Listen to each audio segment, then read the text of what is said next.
We have a like with nobody in here except me. We have 2 likes and nobody in here. Hey, Jesse, good. How are you tonight? Don Combs, how are you? Cynthia, Tyler 420, how are you, buddy? Hope everyone is doing well tonight. Can y'all hear me?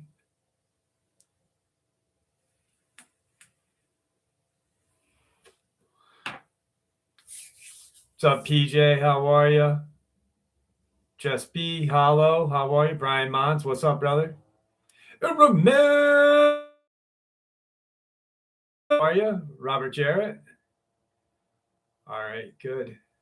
Hey, Amanda Crazy Life. How are you doing tonight, dear? Simone. Gavin Rogers, what's up, brother? MJ Bates, how are you? Marcy. Harry Griffith. I'm doing well, thank you. Thank you, Tyler 420. Appreciate you. You know I do. EMB, how are you? I'm in your state.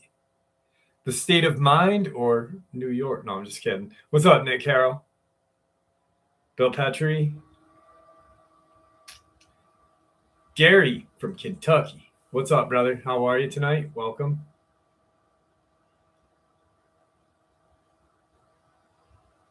Anthony Spatz, how are you?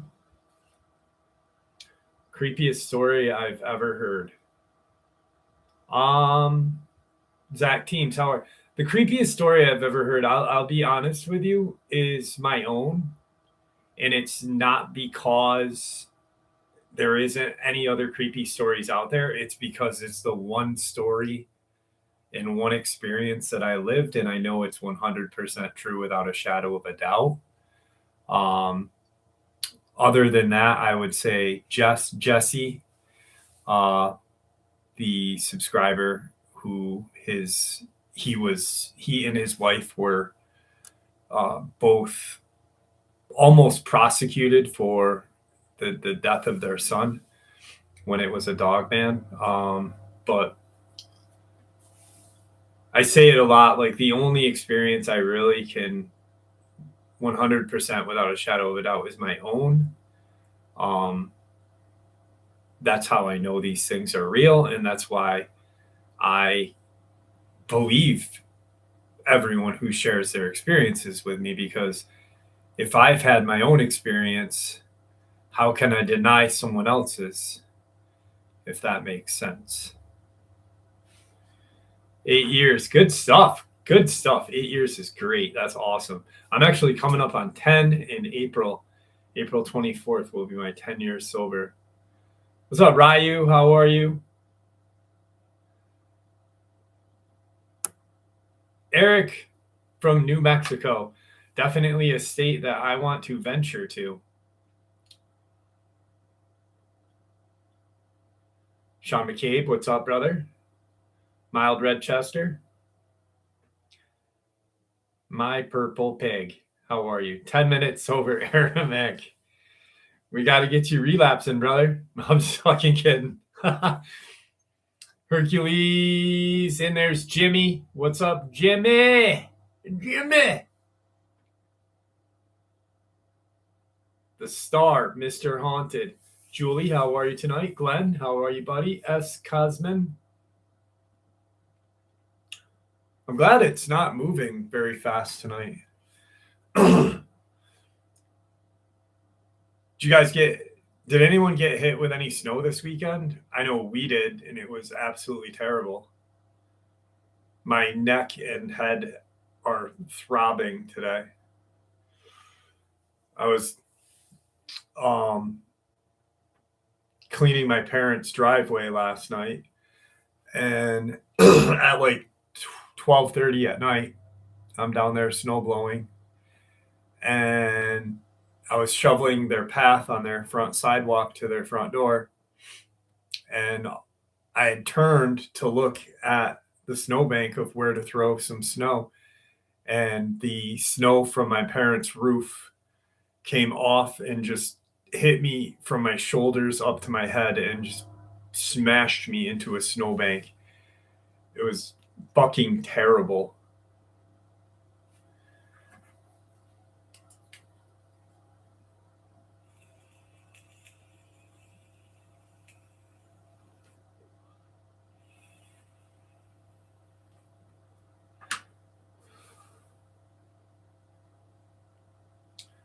I wish I had snow. Snow sucks. Snow sucks. The snow was about 6 inches deep but it was wet, packy snow, and it was like 4 feet of like 4 foot wide snow rift that hit me. It probably weighed like, I'd say 300 pounds. It slammed me hard. Like it knocked the wind out of me briefly. And then I threw the shovel. My mom has me on ring cam, fucking screaming out loud, and I threw the shovel. Hang on a second. I'm okay. I don't have anything from Jane tonight. Ask her. Did she pop in yet? Are you okay, dear?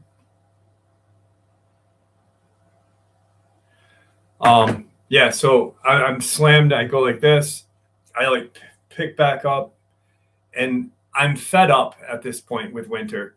And I just lob the shovel across the driveway, and I jumped in the car, and I'm like, I'm fucking done. I'm done.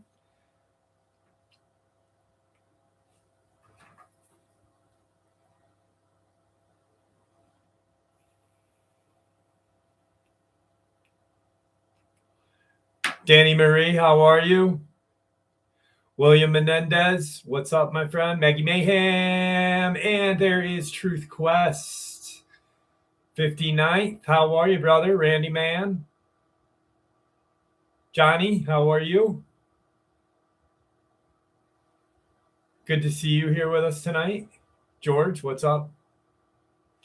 I don't like snow either. I literally, you know what will be perfect though is I've been waiting for a perfect day to have the conditions like when Belle and Caleb went up hiking, and this week will be perfect. Tuesday will be that day, so that's the day I'm gonna go. I've got my pack all packed. I've got my snowshoes attached to it, and I'm ready to friggin' go. What's up, Outside In? How are you?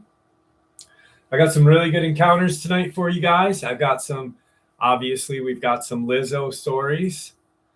Pups, how are you? I hope that you're feeling better. Thank you for popping in. Just listen and relax.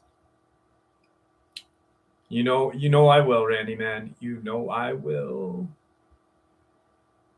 As Cosmin, you're bouncing? Well, thank you for popping in if you're bouncing. I appreciate you popping in and saying hi at least. Thank you.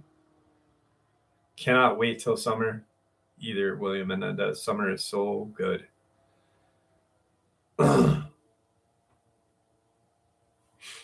James Moses, how are you?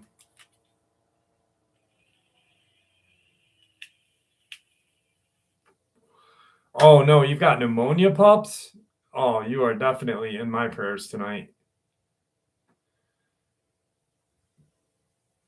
Did I finish? I did finish their driveway. It was finished. It was done before. That was the last piece that I had to do. And so, like, their driveway is big too. It's long and it's wide.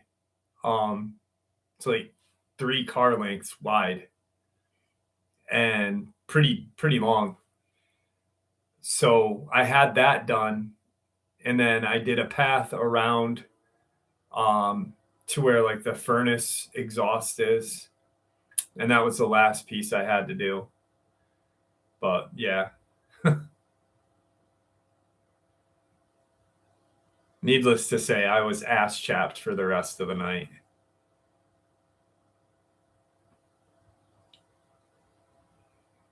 Drained their phones. Lynn Davis, it could have been a variety of things. It could have been the cold. they're both young. They may not have realized how far their phones had been charged. You know what I mean? And yeah, my mom saw it on ring cam, and it could have been some sort of entity or some sort of magnetic power, some sort of something. I don't know the exact term for it. Electromagnetic. Aramag! Thank you so much. Robert Sharp, feel better, please. Bronchitis and pneumonia. Pups has pneumonia. Robert Sharp has bronchitis. Pups beats you with the fucking chest cold 100%. But I hope you feel better. Dude, I read that last week and it's pretty bizarre. My daughter Abby is deep into it. Mystic Whisper podcast. I hope you feel better as well. Dang. Nick Hendricks, what's up, brother? It's gross. It's fucking gross, Sean. We already knew the elites did that anyway. Now it just shows that it's not just the royal elites. It's not just the European elites. That it's the American old money or American money. It doesn't have to be old, new. It's just, or influence. It's people of influence, Who knows? They're fucking gross. Aramic, thank you so much for the love. I appreciate and love you. I was talking about you today, actually, on the with the Garmin on Reach. That probably one of the most thoughtful, for my safety gifts that I've ever gotten. On top of it being an assload of money, I could not. That thing is amazing, and to have that when I go out hiking is almost like wearing a bulletproof vest. It's. So thank you. Not saying that anyone else's gift is not compared, but I'm saying to know and to like me as a person, that you would spend that kind of money on me to get that for me to keep me safe is fucking amazing. So thank you. Mystic Whisper, thank you for becoming a member.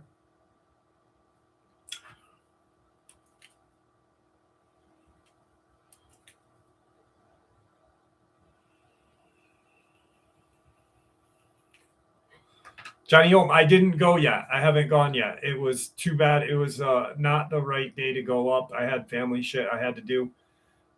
So I'm going to be going up this week. I wanted to wait. I wanted to wait until it was the right day to go. I wanted to have almost the right conditions, the right temperature.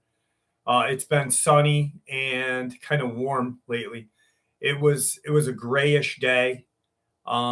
Max temp was like 30 degrees that day, even though there was like a 40-degree bump up, but we had been at like minus 16 for a couple days, like a couple weeks. So I want to go when it's pretty similar to the weather conditions, weekday, etc., to try and there's dogmen in Michigan. There's dogmen in every state of the union. There's dogmen in every country, every continent except Antarctica. Maybe some there. Who knows? Maybe the elites have them underground. Probably. So we will start this night off with a dogman encounter for you guys. Oh, pups, thank you so much. Thank you. You did not have to do that. You are too sick to do that. You rest. Make some tea, some chicken soup. Make some tea. If you have some like Darjeeling tea, that shit is dank. Make some of that and relax and listen to the live stream. DB freaking Mac, what's up, brother? How are you? Yeah, you definitely don't want to see one. JGZ, baby. That's a fucking tongue twister right there. JGZ baby. JGZ baby. DL Hemingway, how are you? All right. I want to share this experience of my Dogman sighting, and yes, I am doing so on a throwaway email. I have told this to a few friends, and they have mostly said I must have misidentified whatever I had seen. I felt the need to share my experience. I know there are at least some other skeptics out here like myself, so here it is. I was staying in the Catskill Mountains of New York State for a few days. I had booked an Airbnb with my girlfriend where we could bring our dog, a 100-pound German Shepherd. That's a big German Shepherd. The Airbnb was a strange RV that was converted, expanded into a cabin. The place was far away from any other houses and on the side of a road, basically, on the side of a mountain overlooking an amazing view. The stay had two fire pits. One was right next to the cabin, the other was about 800 feet away on top of a hill. The last night we were there, we were having one of the last fires in the faraway fire pit. The fire pit had a great view of the mountain range, cornfields on one side, and on the other sat up against a wood line.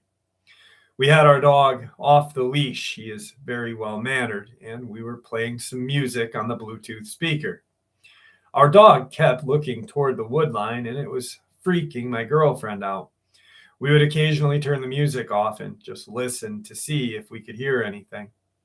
I also had a small LED flashlight looking for any animal eyes it would pick up. Well, after a little bit of this, my dog jumped up to his feet and started full force aggressively growling at the woods, very out of character for him. Just when I was getting up and turning the music off, my dog darted for the woods, maintaining his high alert status. He juked left, and I heard something take only a few steps back in response. I was able to call him back to me right away, at which point he crept back, keeping his eyes locked on whatever was out there. As my girlfriend held our dog's collar, I stepped closer into the woods with my flashlight and a small knife in hand. I'm scanning the woods. My flashlight picked up on a set of eyes, which now looked and sounded a lot further back. Then we heard the footsteps. The eyes were glowing like a dog's eyes in the light of my flashlight, but the height is what threw me off.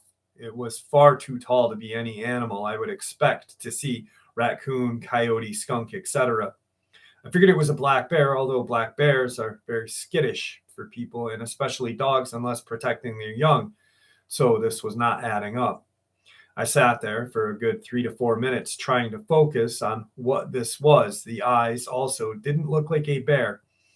It looked almost like a crouching dog. I was lost in my curiosity, and my girlfriend went into almost shock, put the music back on, and said, "We're getting out of here. Go inside." I kept telling her to turn the music off and started walking back to her without turning from the woods, but I wasn't going to stay out there alone.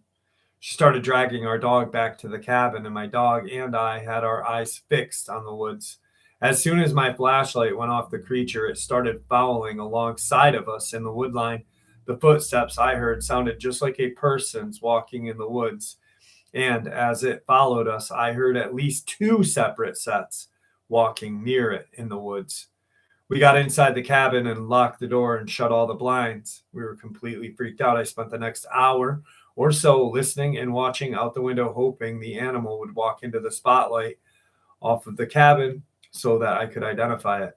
I never saw anything step out, but the footsteps continued walking around back there behind the cabin and in the woods. I stepped out of the door or two later and heard nothing and searched with the flashlight. Whatever I heard that night was not afraid of my dog, and I have never seen my dog act like this. My dog will chase rabbits, hell, even deer without making a sound. Luckily, he's always come back to me when I call him.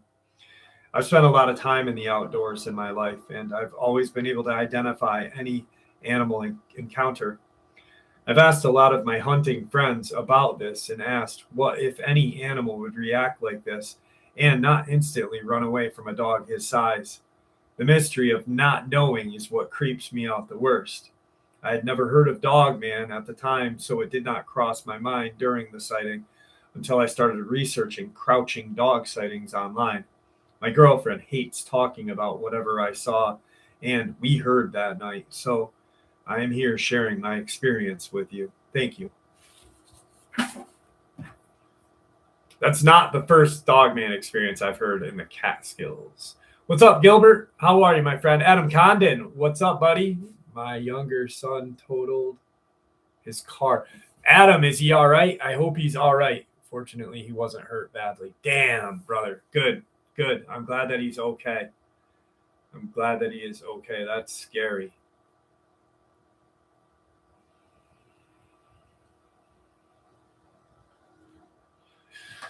Got some cuts on his head. Dang it, buddy.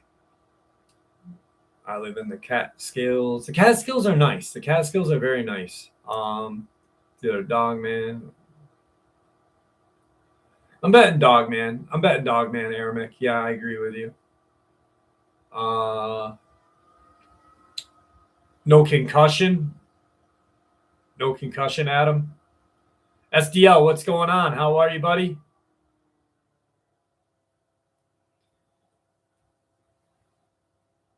That's good. That's good. What's up, Boondock? How are you, my friend? Werewolf, what's going on, brother? Huh. Adam, as a dad, I can I would never want to have one of my kids in a car accident. Like, it's terrifying having your kids get older. You know what I mean? Like, there's nothing.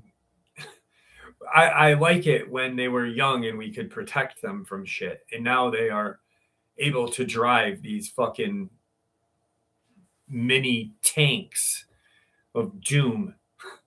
SDL, what's up, buddy? 32. See, even that right there, my baby's 32. They will always be our babies, you know? Like, when I talked to my mom this morning about what happened, she's like, "Oh my God, are you okay? I saw that and I was so afraid." I'm like, "I'm okay, Big Gene. Simmer down." What's up, Gary?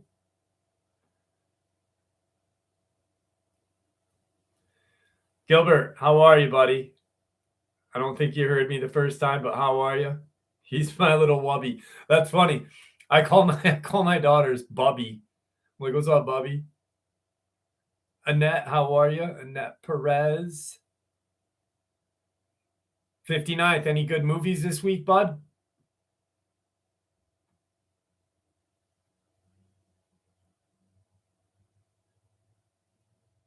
Mr. Poor, how are you? I should be dead. I think all of us have had like crazy fucking accidents.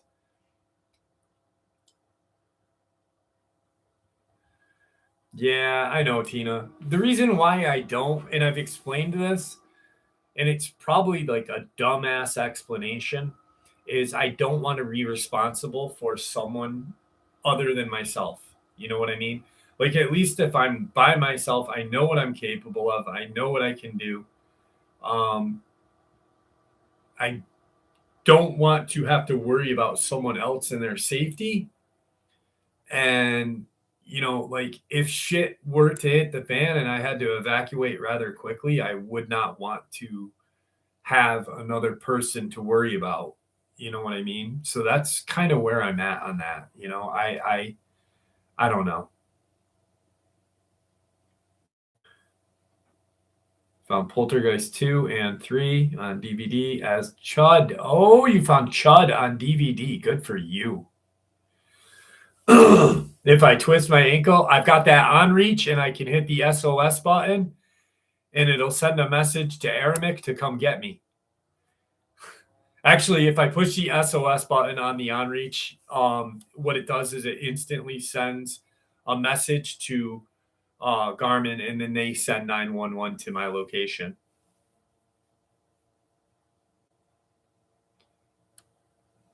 Jimmy, I'll send that to you tonight, right after the live stream. I know you will be, Aramic.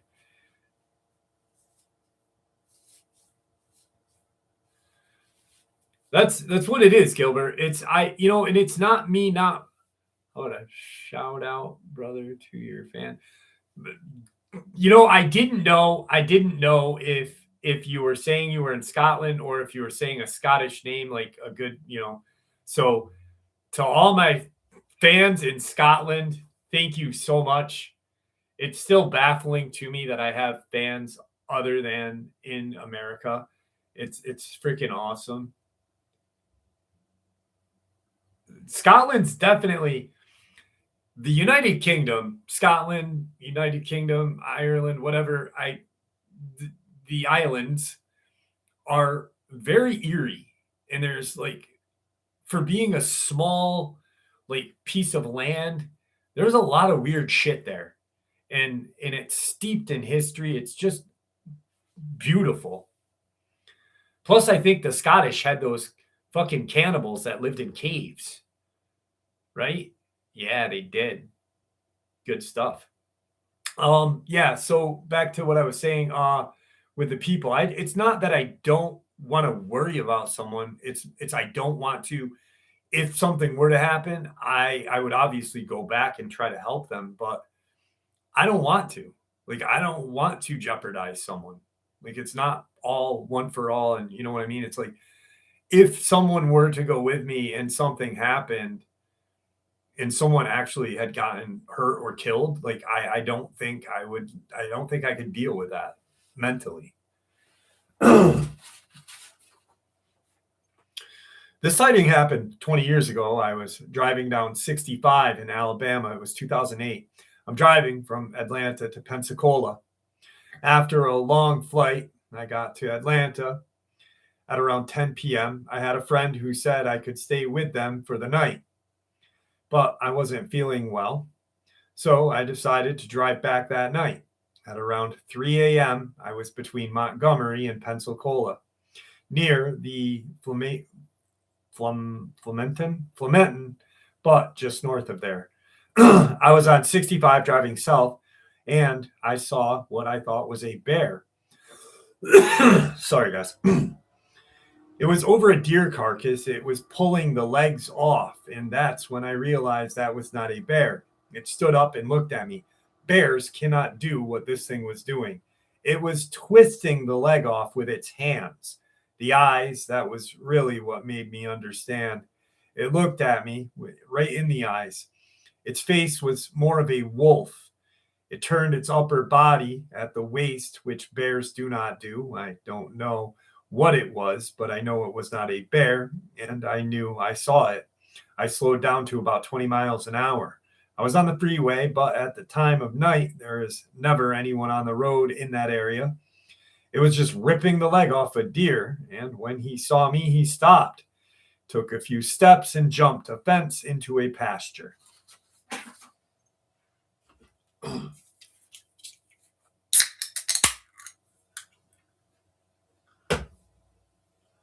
Tay, how are you?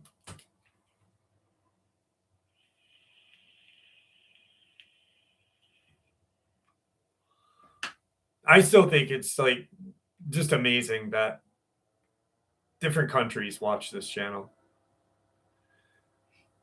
What if the Spartans don't hunt wolves, but Dogman instead?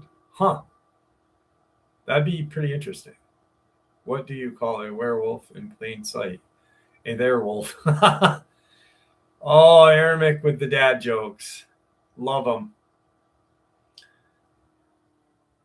Yeah. MJ, I'm gonna tell you the truth.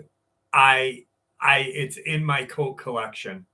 It is like part of my I'm like I'm tempted to try it, but I'm like I've got it in my Coke can and Coke bottle collection of things that I have not opened.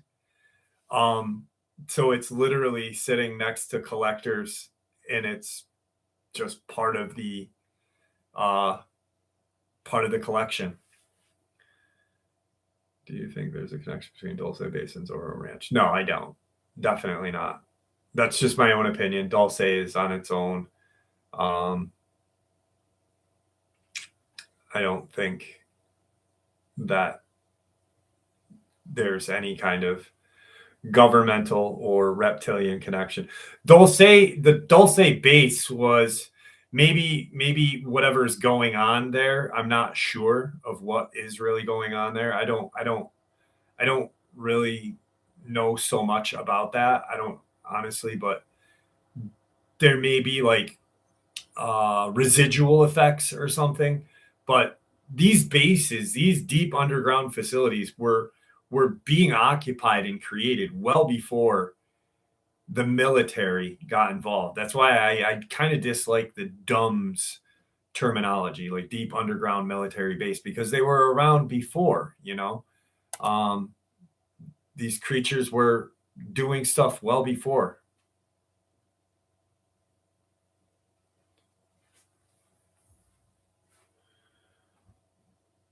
Hercules, thank you so much. But that's my own opinion. I'm not an expert. There is no experts in this. You know what I mean? Like nothing. What do you think? I forgot to answer about Tigger. I will in a second. I liked what Trump said in regards to the Obama video, because he did share classified secrets right there, honestly. But yet Trump did as well inadvertently.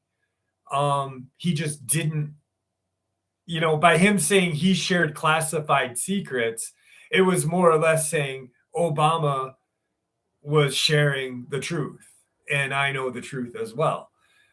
So yeah.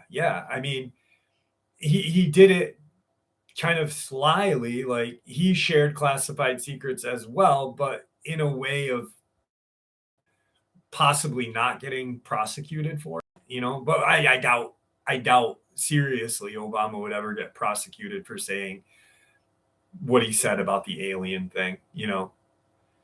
Um, it's time this shit comes out.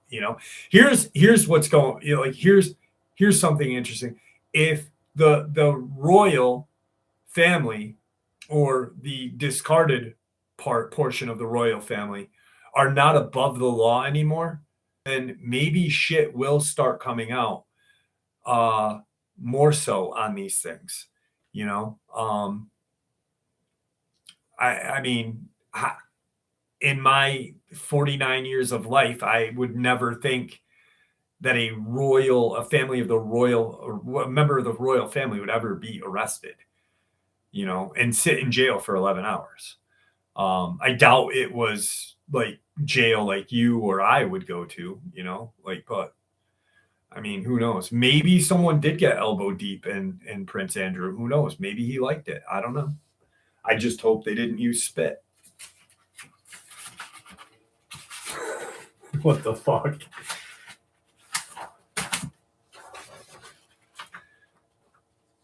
Yeah, he is. He is. It is crazy times. And the thing is like he did not. That's one of the things that put me off was, why didn't this dude? What they didn't get him for any involvement to the Epstein thing, and that's what was kind of fucked up about the whole thing, is because everybody like literally started jumping on like Epstein, Epstein, Epstein, but it wasn't. It was a precursor, I believe. Truly, it was a precursor to what is going to happen. It's showing us. It was almost like a pre, a what are they? Kind of like a fuck. When you do a play and you put the play on prior to, a pre whatever. Fucker for something. Oh, we can arrest him. Oh, his brother, the king, will allow us to do this. Fuck. Let's see how far we can go now. Almost like, just like testing the waters a little bit. Can we get him now? Oh, shit. Well, his brother's not going to back him. All right, let's do it.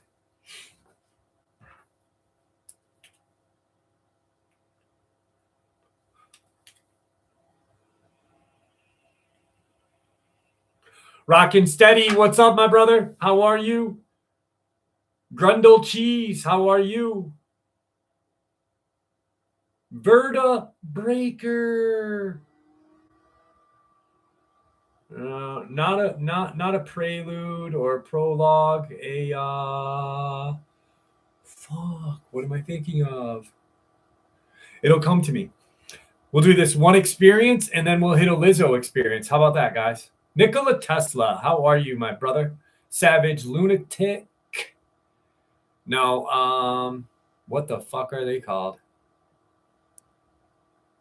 What's it when you do a wedding? Like the thing before a wedding. The rehearsal. Just a rehearsal. We'll do a rehearsal and arrest this fucking chode and see what happens. And they bust the chode for being a chode, and they realize, hey, we can keep him for 11 hours. Let's now build the case on this dude. And dude isn't even a word you should use with that guy. Freak. And we'll put him away for life. Screw the chodes. It was early 2010. My friend and I were talking in his backyard around 3-4 p.m.-ish. It was daylight out still in Lombard, Illinois. A softball-sized circular orb came horizontally from left to right over his 6-foot privacy fence. 90 degrees down, 90 degrees horizontal again. It was lower than his trampoline, came back up to 90 degrees, moves up, horizontal again, back to level again, all 90-degree moves, and went over the fence into the neighbor's yard, keep in mind, changing colors the whole time, and leaving maybe a 1-foot trail that disappears. I never believed in anything but God until then, being raised Catholic, so I tested him and he completely was in shock as well. Described the exact same thing. To this day, we talk about it and still have no idea what it was. Orb. All right, let's see what we got for tonight. Let's see. Is it time for Lizzo? Is it? I mean, I just need to, 1, 2, 3 people say, hey, it's time. If not, we can just keep going and I won't do any tonight. Oh, we got 1. Okay, 2. 3. Oh, okay. I am putting together a book. I will tell you. An orb is different than a will-o-wisp, Boondock. An orb is definitely different. But similar, different though. But I am putting together a Lizzo book for you guys. And I really hope that you guys enjoy it when it comes out. So this will be the wholesomest. This is the wholesomest Lizzo story you have ever heard. Christy Strom, how are you? Wholesomest Lizzo story ever. It was the sort of night that made the neon open 24-hour sign at the midnight grill flicker like a dying firefly.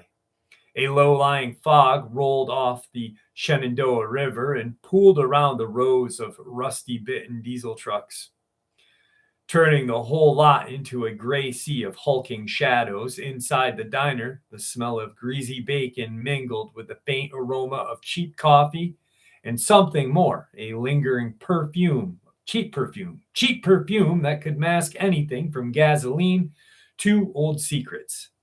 Lizzo, the lot lizard, was perched on a bar stool, her hair a wild tangle of neon pink dreadlocks, her eyes rimmed with kohl, a gold chain that read Queen of the Lot clinked against her leather jacket. She ruled this little slice of Virginia with a grin that could sell a busted tire. Her kingdom was the lot of truck stop prostitutes, a ragtag bag of women who made their living at the edge of the highway, swapping stories and tips over coffee, and occasionally over a dashboard of the willing driver. Her boyfriend and boy toy, Earl, a big-bellied, deep-voiced 18-wheeling driver who could turn a CB radio into a love poem, had just rolled into the lot, his rig's headlights cutting through the fog like two swords. He parked beside her, the chrome of his Mac glinting. He slipped his hand into his pocket and pulled out a battered cigar. "Hey, Queen," Earl Earl said, blowing out a cloud of tobacco. It seemed to drift like a ghost. You think the good Lord's going to bless us with a little rain tonight? The diesel's hotter than summer in the Sierra. Lizzo smirked, flicking a stray hair from her face. If the rain comes, I'll open a dance floor for the raccoons, baby. She didn't know it yet, but raccoons would be the stars of the show. The first sign that something was off from Old Man Jim, a grizzled cook who had been slinging pancakes since the dawn of the interstate. He was wiping a greasy spatula when he froze. His eyes widened on the empty soda fountain. The bottles that should have been stacked neatly were now tipped over, their contents sloshing onto the tiles in a slow, glistening river. Who's got a hand in this? He muttered, more to himself than anyone else. Lizzo, never the one to let a mess go unnoticed, rose from her stool. Everyone stay calm. If a ghost at the grill wants a sip, we'll give him some soda for free. One on the house. She clapped her hands, and the chorus of sighs rose from the other workers. Marlene, a sharp-tongued waitress who could carve a smile into a stone. Jesse, the dishwasher, who kept a notebook filled with haunted recipes, and Ricky, the teenage boy who tended the bathroom stalls and had a habit of humming St. James Infantry at odd moments. The first scream came not from a person, but from the old neon sign itself. It flickered, then sputtered, then bled out an eerie glow that painted the entire interior with a sickly turquoise. The lights above the booths buzzed like angry wasps, and a cold wind rattled the windows despite the dead calm outside. Earl, who had been polishing his steering wheel, looked up and swore louder than a sheriff at a moonshine party. Did y'all see that? That sign, it's trying to talk to me. Maybe it's got better story than you, Marlene teased, her voice trembling. She glanced at the corner where the back door was ajar. A sliver of darkness crawled inward. Then, as if on cue, a chorus of unearthly moans echoed through the diner.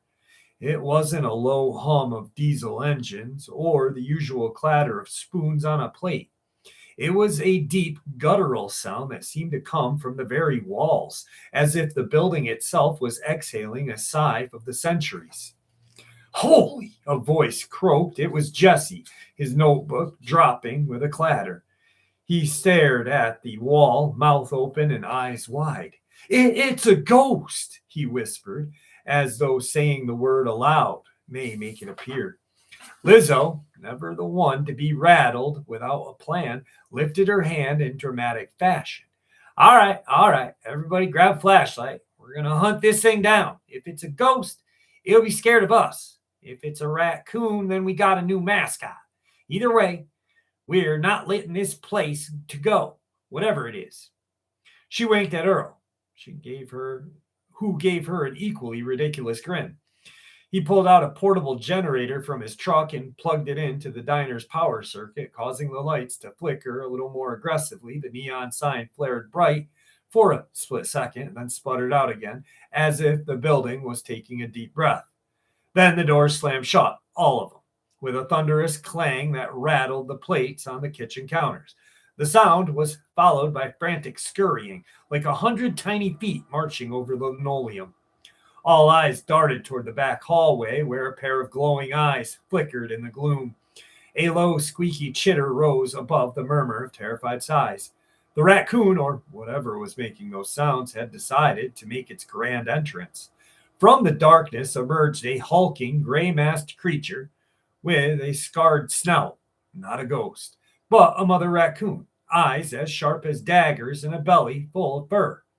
Behind her were 3 tiny, wobbling little-legged kittens, each carrying a shiny object in their tiny paws, a broken silver fork, a rusty key, and a dented bottle cap.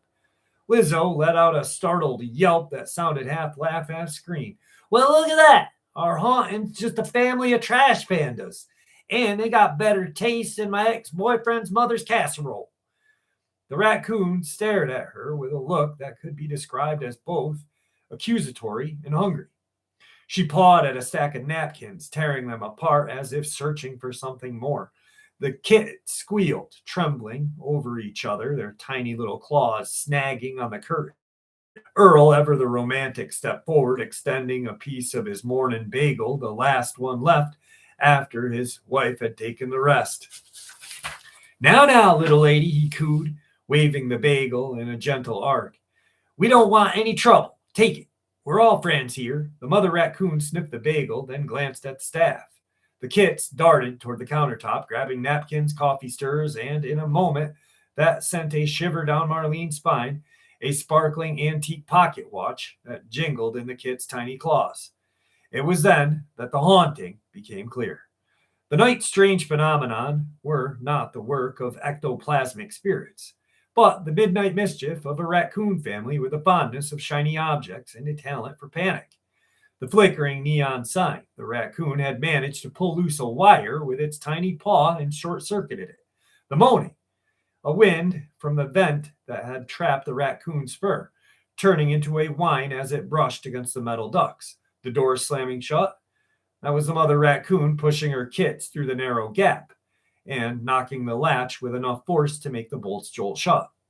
The scurrying and chittering, the raccoons were in a frenzy, dragging all their loot they could find into their secret stash behind the boiler room, a cramped hollow behind the rusted pipe that would become their den. Lizzo, who had always been quick to spin a tale, stood up, brushed her hair from her face, and addressed the crowd. Ladies and gentlemen, we've just been haunted by the most adorable, most ridiculous haunt ever, a raccoon family. And they are not just any raccoons. They have an eye for the finest junk this side of the Interstate 81. Looks like we've been robbed of our spoons, but we've gained mascots. She clapped her hands, and everyone burst into a nervous laughter. The tension melted, replaced by the absurdity of the night's events. Even Old Man Jim cracked a smile as he slipped a piece of his own bacon into the little raccoon's mouth. All right, little thieves, Lizzo said, winking at Earl. Let's give them a name. How about Rascal, Ruckus, and Minnie? In a circle, as if approving of this moniker. Marlene, even ever the pragmatist, grabbed a dusty old trophy from the back wall and chipped bronze rooster that had once been a prize for the best apple pie in the country fair. She placed it in the raccoon's den next to a pile of pilfered utensils. Consider this a welcome gift, she said, smirking. We'll keep the rest of our stuff out of reach, and you become official mascots for the Midnight Grill. No more hauntings, just raccoon-themed promotions. Over the next hour, the ragtag crew cleaned up the mess. The missing pocket watch was recovered from the tiny raccoon's nest, a mound of napkins and coffee beans, and placed on the counter with a sign that read, Time's up, no ghosts, just raccoons. The neon sign was rewired by Earl, who managed to keep it from flickering to a tasteful, pulsing glow that gave the grill a retro hipster vibe. The kits, now affectionately christened Rascal Jr., Ruckus Jr., and Marauder Jr., were fed a diet of leftover bagels, pork ribs, and a steady stream of shredded cheese. The mother raccoon, who earned the title Matriarch of Mischief, settled into her new role as the official mascot, perched on a custom-made throne of stacked crates next to the cash register.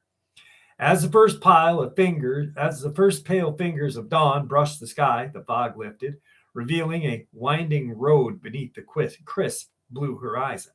Trucks rolled through the lot, their drivers blinking at the sight of the raccoon perched atop of a sign that read, Welcome to the Midnight Grill, home of the raccoon royalty. Lizzo, leaning against the counter with a mug of coffee in her hand, caught Earl's eye. He raised his mug in salute, his grin as wide as the open highway. You know, he said, I always thought ghosts were boring, but now I've got a raccoon queen in my life. That's a story. I can actually brag about it at the next truck stop rally. She laughed, a sound that crackled like a fresh windshield. And if anyone asks about the haunted night, we'll just tell them that the raccoon stole our souls and a few shiny spoons. They're our mascots now, honey. And you, the only guy who ever convinced a ghost to take on a legend. The crowd murmured, the laughter swelling as the morning sun poured through the windows, gold casting gold onto the glossy linoleum. The midnight grill had survived another night, not with a spectral visit, but with a family of mischievous raccoons that turned terror into a town's legend. And somewhere in that back room, the raccoon family settled into their new home.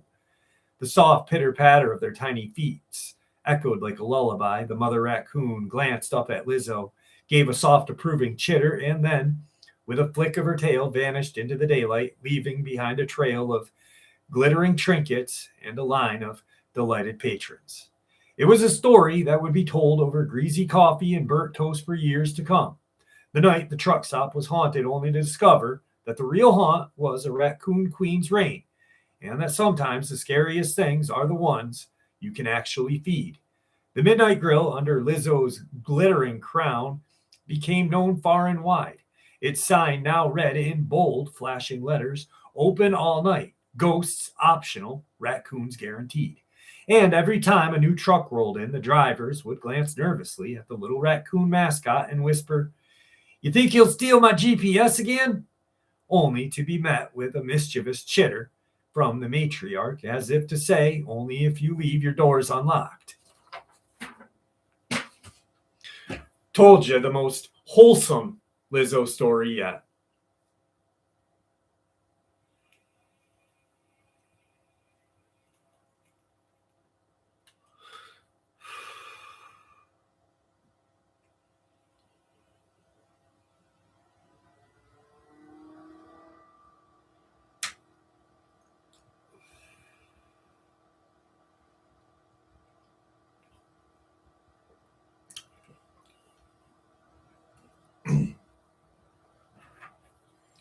I like that one. Thank you, Rockin' Steady.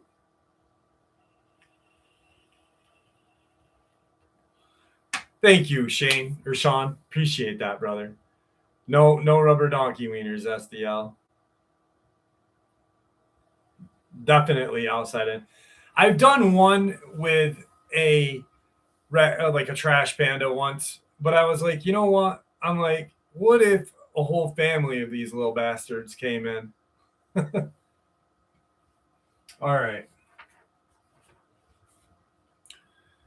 This happened around 2 a.m. I was dropping my girl off home, and I live by a forest preserve. I mean, literally every corner of the street is covered, leaving my apartment building. I was telling her how I had never seen any deer and asked if they just don't come to certain areas. And then I saw something on all fours in the street with the brightest, greenest eyes ever. At first, I thought it was a deer, then immediately retracted and said, "That's not a deer." The outline didn't look like a deer either. It then got up off of fours and on two like a human. It happened so fast it seemed like it was in the middle of the road, a patch of tall yellow grass so quick. While it was in the yellow grass is when it looked like it was standing, and the bright green eyes were looking directly into the car at us. I could not believe my eyes, so I asked my girlfriend what she saw about 3 times because she also was like, "There is no way I saw that," and was scared to even say it aloud. When we had discussed what we saw, we both agreed it was human-like. The way it crawled on all fours like an animal and then got up on its legs onto the street with ease was really what scared us. I'm not sure if anyone can explain what we saw. Please try. Thank you. Mr. Haunted, thank you, brother. Definitely a crawler. Definitely a crawler.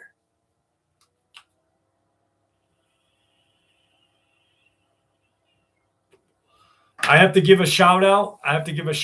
To the commander, Mr. James Prince, aka Michael Prince, James Caspol, the commander. Go check out his YouTube channel. He sent me this. We're going to have Michael Prince, aka James Caspol. I say that purposely because it's James Caspol, aka Michael Prince. He'll be on sometime, maybe next week. Actually, I talked to him a little bit last night, and I don't know if many of you guys aren't probably into R&B and old rapper from New York City, Cameron, and apparently he has a podcast where he talks about a lot of different stuff. But he had talked about the Super Soldier program just recently and named James Casbolt, which was pretty cool. But hopefully James will be here soon. And if you're in the need of some cool Super Soldier gear, go to the Commander.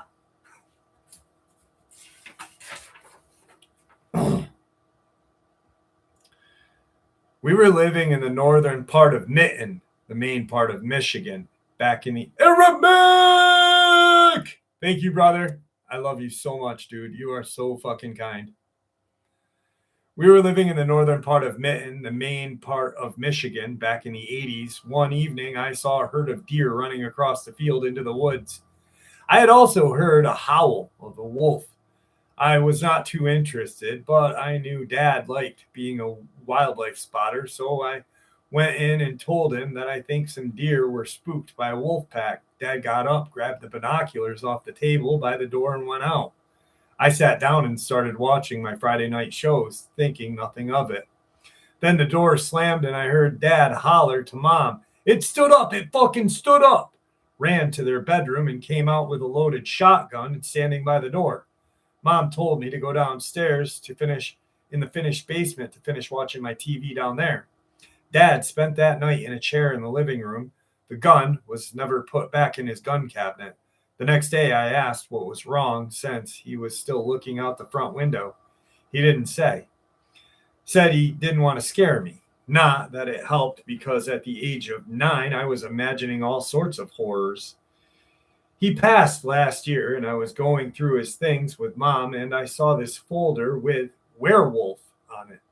Inside, he had some handwritten notes, a few pictures he had taken, pictures that didn't show anything of interest, but one that showed a 6-foot hay roll, and his note said that it stood taller than the roll.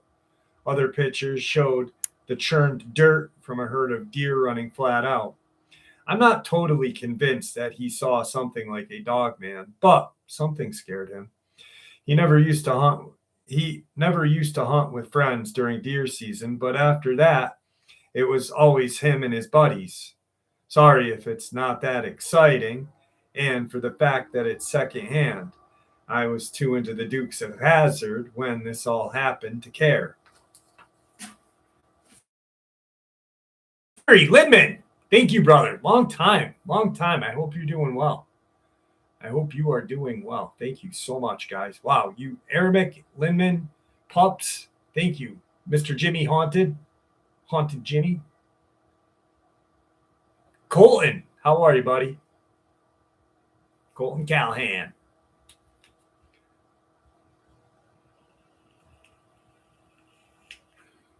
Wait, dude. I got my... You fucking got it, dude? You got it? All right. Please. Oh, my God. I can't believe it. I've been thinking about you, Name Redacted. I've been thinking about you. I've actually watched the channel a few different times. Thank you so much. Dude, you just made my fucking night. Dave Ward, how are you? Conscious Wanderer. Anunchka, how are you? Okay, Tigger. I've got some news about Tigger. So Tigger is going to be 11. He was born a year before I got sober. And I think he has the cognitive cat, whatever. It's dementia that cats get, because I was looking into some of the things and he's been acting that way. He's got a litter box downstairs. He has a litter box up here. He's been uber loving and right up my ass. He's not in here now. He's probably on the couch out there. But when I'm downstairs recording, he's right there. And I guess that's a big change. It's a big change for him because he was always like kind of an off cat. You know, he's like my best bud, but never right up my ass. And last night he somehow opened the bathroom door and like put his butt against the sink cabinet and fucking diddled on that. And I was like, what the fuck, dude? I didn't yell at him because I know he's getting old, but I don't know what's going on with him. I'm a little fucking scared. So I don't know. It's definitely not the UTI still. It's all good. He's just getting old, you know? So I don't know. Mystic, have a good night. It'll be good. It'll be all right. I know. I got like, I was talking to my dad about it, and I'm like, I've got at least another 11 years with the cocksucker. You know, he's just too good of a cat. So let me see if he's right there. Hang on. Oi. Oi. He'll probably come in. But you know what? I'm not a veterinarian, so I might be like those people that fucking go to WebMD and be like, my asshole hurts. Oh, you've got hemorrhoids when you just poop too hard. You know, that might be it. So who knows? He might just want to piss in the bathroom because that's where he sees me piss. Who knows? You know, I think we've all had those WebMD moments, right? You go camping with your best friend and your butt hurts. You're like, fuck, it happened again.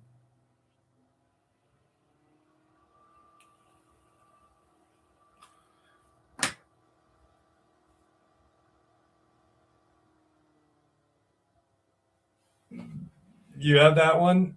That's a good sign right there, Mindy. How are you tonight? PP. No pun intended. I will. I'm gonna, Julie. We have a veterinarian that comes to the house. What am I puffing on? I'm puffing on the English Jewel 2. It's a Jewel 2.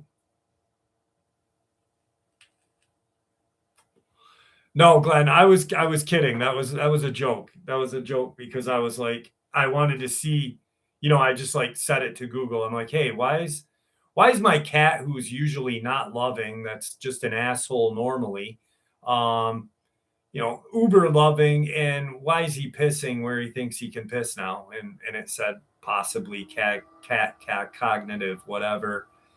It's probably not, but I'm gonna have him checked out just because he's my boy. No, actually, no, G. No, there has not been a police officer there for like 2 weeks. 2 weeks now.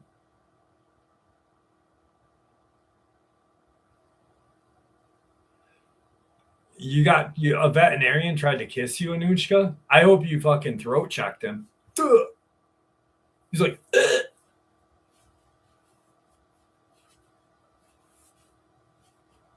Nebula. That's a cool name. That's a cool name, Davey Ward, especially for a black cat.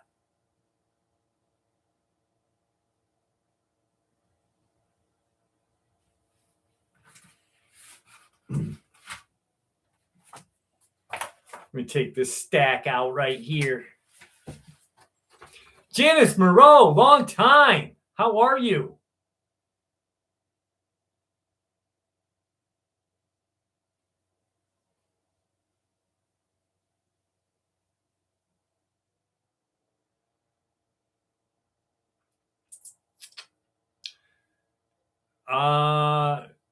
Yeah. Good to see you. I'm glad to see you, but no, I have not seen the video. I'll look for it. I'll look for it.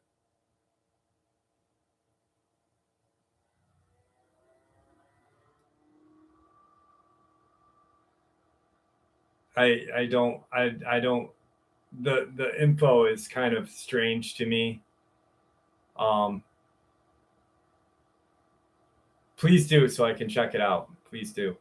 Did you know I was reading something today and it blew my mind. It blew my mind that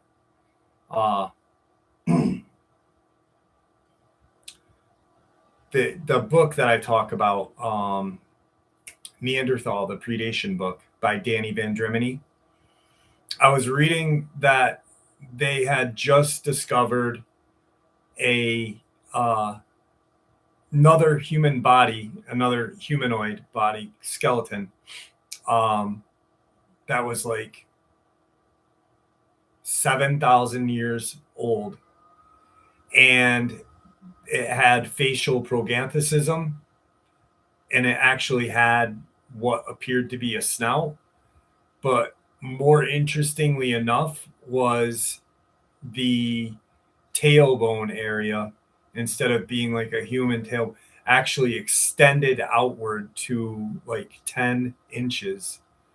So to me, that sounds awful like something that we talk about on this channel quite a bit. I was like, oh shit, I've got to, I'm going to print that out and do a little more information into it and look. So it's pretty fucking crazy. China, in China, Anushka. So I don't know how much info will come out. I know that like a lot of the fodder, media fodder, makes like China our enemy and stuff like that. But when it comes to academics and stuff like that, they usually are pretty good about allowing archaeologists to go to the country and work with theirs as well. Obviously, there's going to be some, deterrence and stuff, just like Americans we would do if, we found something, discovered something here. Our other archaeologists would come from around, and we would put up a little bit of like, hey, you can't go here, you can't go here. But that's acceptable. I understand. I think it's interesting that that was found. It blew me away because I immediately was like, I went to Danny Van Drimeny's book and I scanned it quick. It's 300-page book, 400-page book. And I was like, did they mention anything about any kind of elongated tailbone? And it didn't. But anyway, so I don't really know if this is the right place to share this, Jeff, but what I saw has really messed me up. Me and two of my friends had gone to a cemetery that was next to our campus. We are college students. We thought it'd be fun to go around and look at the graves and find the oldest one there. The cemetery is off of the main road that runs through the campus, but it goes back very far. So much so that if you were on the other side of the cemetery, you would not be able to see the road or the lights coming from the street. So we were pretty far back when this happened. The only light was coming from our phone's flashlights, the moon, and a little solar light, things that people place on graves. And there were a few main paths that run throughout the cemetery, separating sides and allowing for walking paths. So my friends were on one side, and I walked across the path to see what was on the other. I was almost across the path when I heard a rustling sound coming from my right, around 2 o'clock direction from me if you were standing where I was. A white thing kind of curled up next to the trunk of a tree. My first thought was, oh, it's a rabbit, and looked away. But as soon as I looked away, I realized that it did not have fur or a tail or ears that I could see of. It was almost sleek looking. I looked back and it had moved. Now it was standing on all fours with its back arched, kind of like how a cat arches its back. Its legs, I guess you could call them, looked almost like human forearms. That's the best way I can describe it. Like when you put your arms completely straight and your elbow isn't really visible and it's just thin and long. I couldn't see its head. All I could make out was this thin, pale, pasty looking thing that was completely still. Once I clocked what I was looking at, I immediately felt a wave of heat come over me, like getting chills or goosebumps, but instead of cold, I was insanely hot. Not sweating, but like my insides felt warm. My brain immediately told me to turn and run back. to my friends, so that's what I did. I ran across the path and at 10-ish yards, maybe, back to my friends. They asked me what was wrong, and all I could say was that I saw something. One of my friends asked where so he could go and check it out so he could see it too.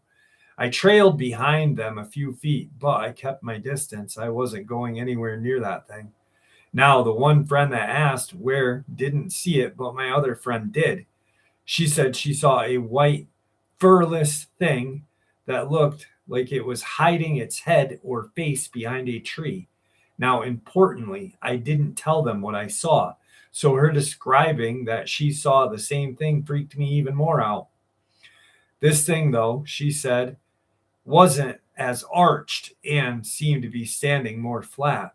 She said it felt so insanely cold and got chills all over her body, the opposite of my reaction. And she ran too. Our friend was mad he didn't see it and didn't seem super nervous or concerned, but I know what I saw, and I have another person to agree with me. I don't know what this was, and I can't get the image of this thing out of my head. I hadn't had that feeling of life and death in so long. Thank you for allowing me to share this with you guys. I found out, and the people, dude, Aramic, that is a no-go at Starbucks, buddy. No bunny, but a bunny. How are you? What's up, Pity? Kakalina, how are you? Long time. I'm glad that you're here. It's awesome that you're here tonight. Shut up your face. How are you? It's been a long time. It's been, 3 or 4 months, it seems like. Not much. No bunny, but a bunny.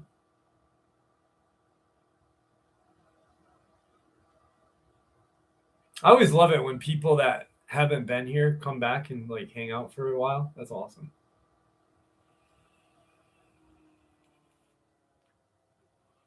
Care Bear 9, how are you?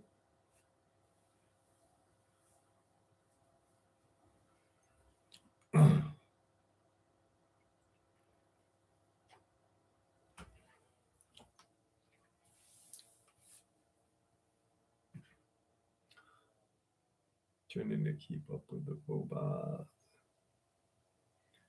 Nomadic life, trying to stay warm. Are you doing van life, Kakalina?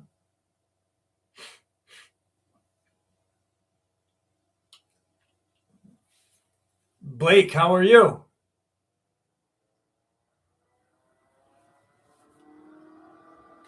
I'm glad that you're here too.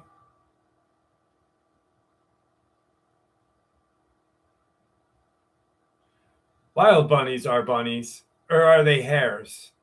I don't know the difference. SUV life, good stuff. Kakalino, you know what you should do? You should do a YouTube channel of like SUV life. That would be badass.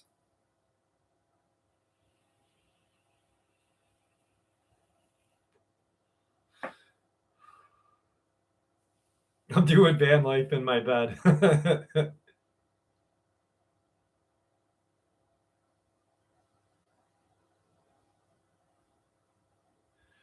Code Red does have a lot of caffeine in it. Working out.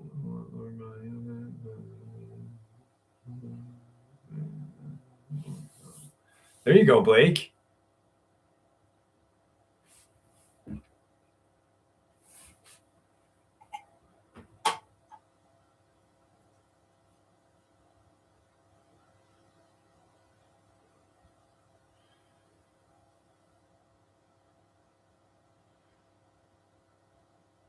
I wish I had van life.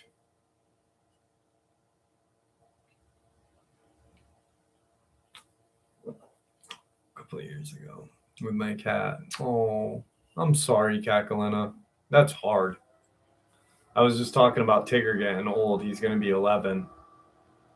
That's terrible. Fucking cats are like, I don't know. I hate pets because we fucking love them so much and the little bastards die.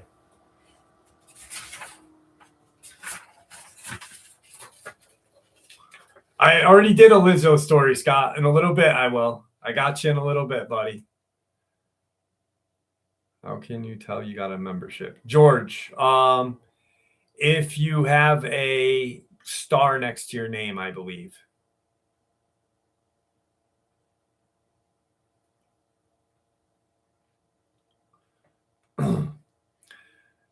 Just to preface, I am a pagan. I have an old rosary I found in a bush about 6 years ago. I was looking around for another particular reason. Just felt an urge to do some random looking, found an old, very rusted and broken rosary. I've had it since. I have never lost or broken it. I use it as a pendulum. Well, that's fucking wrong, as I feel it has very strong energy. Other people feel it too, and it makes them very, very uncomfortable. Me too. We were trying out a Spirit Box app. This one is legit. Yeah, every app is. There is no repeated sounds. The answers are clear and concise. It's quiet until there's a response. Then the voice amplifies. We decided to try it with the rosary, and it was silent, no response whatsoever, since it seems particularly attached to me. I said I'd do it in my room by myself. The second they left the room, it started talking nonstop. Not all, it was coherent, but it said emotional. So I asked if it was talking about me. It said clearly, no, not you. I called my friends back in, and it said them. Besides me not feeling upset emotionally, my body kind of freaked out. My hands were as ice cold to the touch. I had tears streaming down my face. Tried the same thing again. It said teaching. I asked what it was teaching me. It said a seer, which I suppose makes sense since I had been using it for witchcraft purposes. This literally just happened, but I wanted to share it because, yeah, it's something. Sorry for the spelling errors and the mess. My friend understandably freaked out and called us back in. Edit. After taking a break, we tried this again later. It didn't say much to me this time, but my friend tried being alone with the pendulum. It wouldn't talk to her until she mentioned me, to which it responded with my name. Saying my name with questioning tone, she asked what its name was, and it said my name is before being interrupted by a female voice laughing. My friend was understandably freaked out and called us back in. It went silent again for a few minutes until I said, "Were you talking to my friend just fine?" To which it laughed again, then said, "Shut up." We tried our third friend have a turn, being alone with this time. She got nothing but a female voice telling her to shut up multiple times. So it seems like a male spirit attached to my pendulum, or just one to the house, was willing to communicate before being shoved out of the way by a malicious female entity. Should we cleanse our friend's home? I don't believe my rosemary is particularly aggressive, though I am still on the fence about that. But the female voice that took over was absolutely aggressive. Yeah, you should definitely cleanse the house and put the rosemary, like bring it to a church and fucking get it like blessed, because you can't use objects like that for black magic, you moron.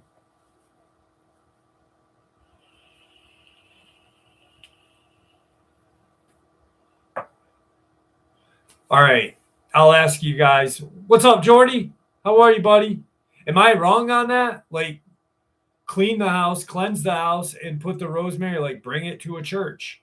Hand it to a priest, hand it to somebody that, and be like, this is what I did. Can you please like fucking give me some, like, dude, that is just so dumb. And then to believe the app. Yeah, the app is legit. No, you're a moron.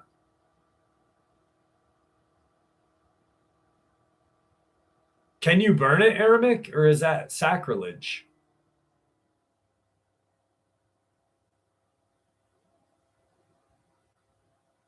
I would bring it to a church. Aramik is a theologian. He's very So, but you said burn it. Wouldn't that be considered sacrilege?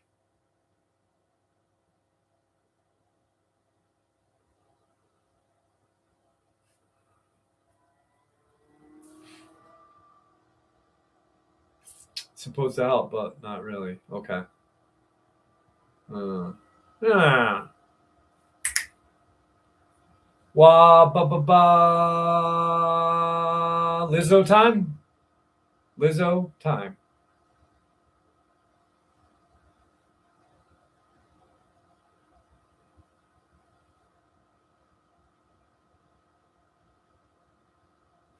Yeah, I would definitely not burn a Ouija board. Fuck that.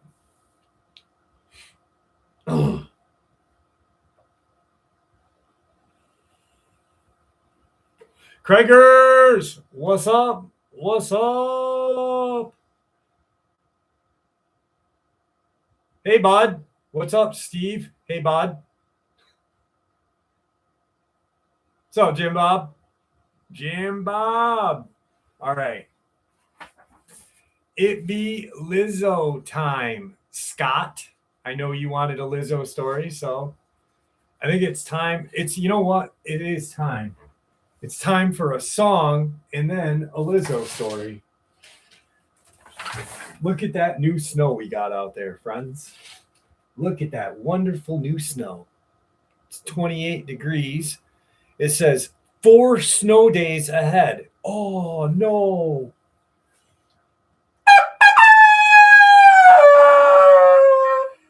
Because 20 bucks is 20 bucks.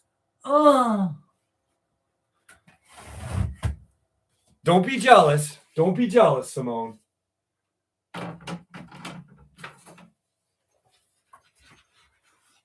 All right. Here we go. Ooh. Langhorse. I'll play Purple Rain in a little bit. The neon sign over the Motel Mouth diner flickered like a tired eyelid, sputtering breakfast all day and free coffee in a garish green-blue glow that never quite matched the dimness of the desert night outside. It was the kind of place where the highway stretched for miles. Ben YouTubing, thank you so much. Stretched for miles. The desert wind whispered through the sand dunes, and the only thing that ever seemed more permanent than the cracked asphalt was the smell of burnt coffee and fried eggs that clung stubbornly to the air. Lizzo, known to most of the regulars as the Lot Lizard Queen, ruled this strange little kingdom the way a monarch might rule a fairground funhouse. With a smirk, a glittering crown made of dented soda cans, and an iron fist hidden beneath a velvet glove. In the world of truck stops, where the only constant was the steady hum of diesel engines and the occasional clank of a busted grill, Lizzo had carved out a niche that no one has ever been able to touch. Her kingdom consisted of 3 main realms. The diner, a cramped, greasy, slickened eatery where the chef, a broad-shouldered man named Gus, who could fry a steak with one hand while polishing the truck's chrome with the other, served up mile-high plates of biscuits and gravy. The lounge, a semi-private corner of the parking lot where the ladies of the night, as they like to call themselves, entertained the weary long-haul truck drivers with stories, laughter, and occasionally, well, you get the idea. Lizzo was their self-appointed queen, an unofficial mayor who kept the peace with a sharp tongue and even a sharper set of rules. And the garage, a makeshift repair bay run by Earl, a lanky trucker with a permanent pipe smoke mustache and a heart as big as his 18-wheeler. Earl could coax a dead engine back to life faster than a coffee could get you up and running. And he had been Lizzo's confidant and occasional punching bag since she first stepped out of the folding chair on his empty lot. It was a night like no other. The sky was a bruised violet, the desert wind howling like a distant coyote.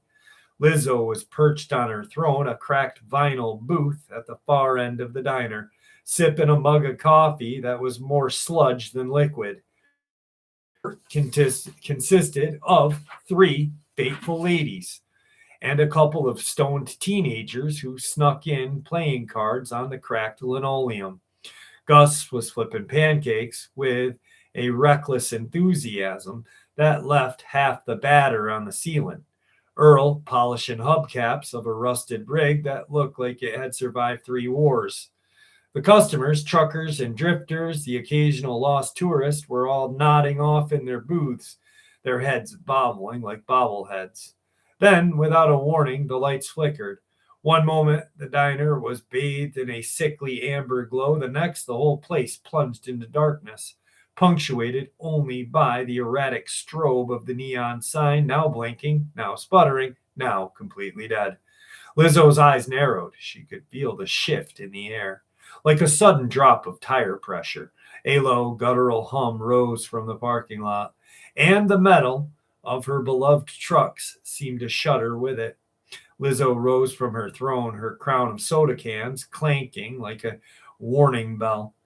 She ran a finger down the length of the countertop, feeling the heat of the grill beneath the cold metal. Something was wrong. Something was very, very wrong. The first scream came from the kitchen. Gus, the normally unflappable chef, stood in the middle of the pantry, his eyes wide as saucers. He clutched a kitchen knife, not as a weapon, but as a trembling talisman. What the? He croaked. He looked at Lizzo, then at the pantry door, which was ajar. Lizzo moved as if pulled by an invisible tether. She pushed through the pantry and found nothing. The pantry was empty, the shelves stripped bare. The only thing left was a single cracked porcelain mug, her mug, lying on the floor, its contents spilled in the dark, oily river that seemed to crawl like a living thing. In the lounge, the three ladies, Mickey, Dot, and V, were huddled together, their faces as white as flour dust on the table. Their eyes darted to the doorway, then back to the floor where the puddle of something thick and black was spreading. The smell was metallic, like fresh blood, but with the hint of gasoline. Lizzo, they whispered in unison, a sound that sounded much like a plea and a warning. Oh, shit, don't stick. Sorry, guys. I hate when this happens. Plea and a warning. Before Lizzo could answer, a loud crash echoed from the garage.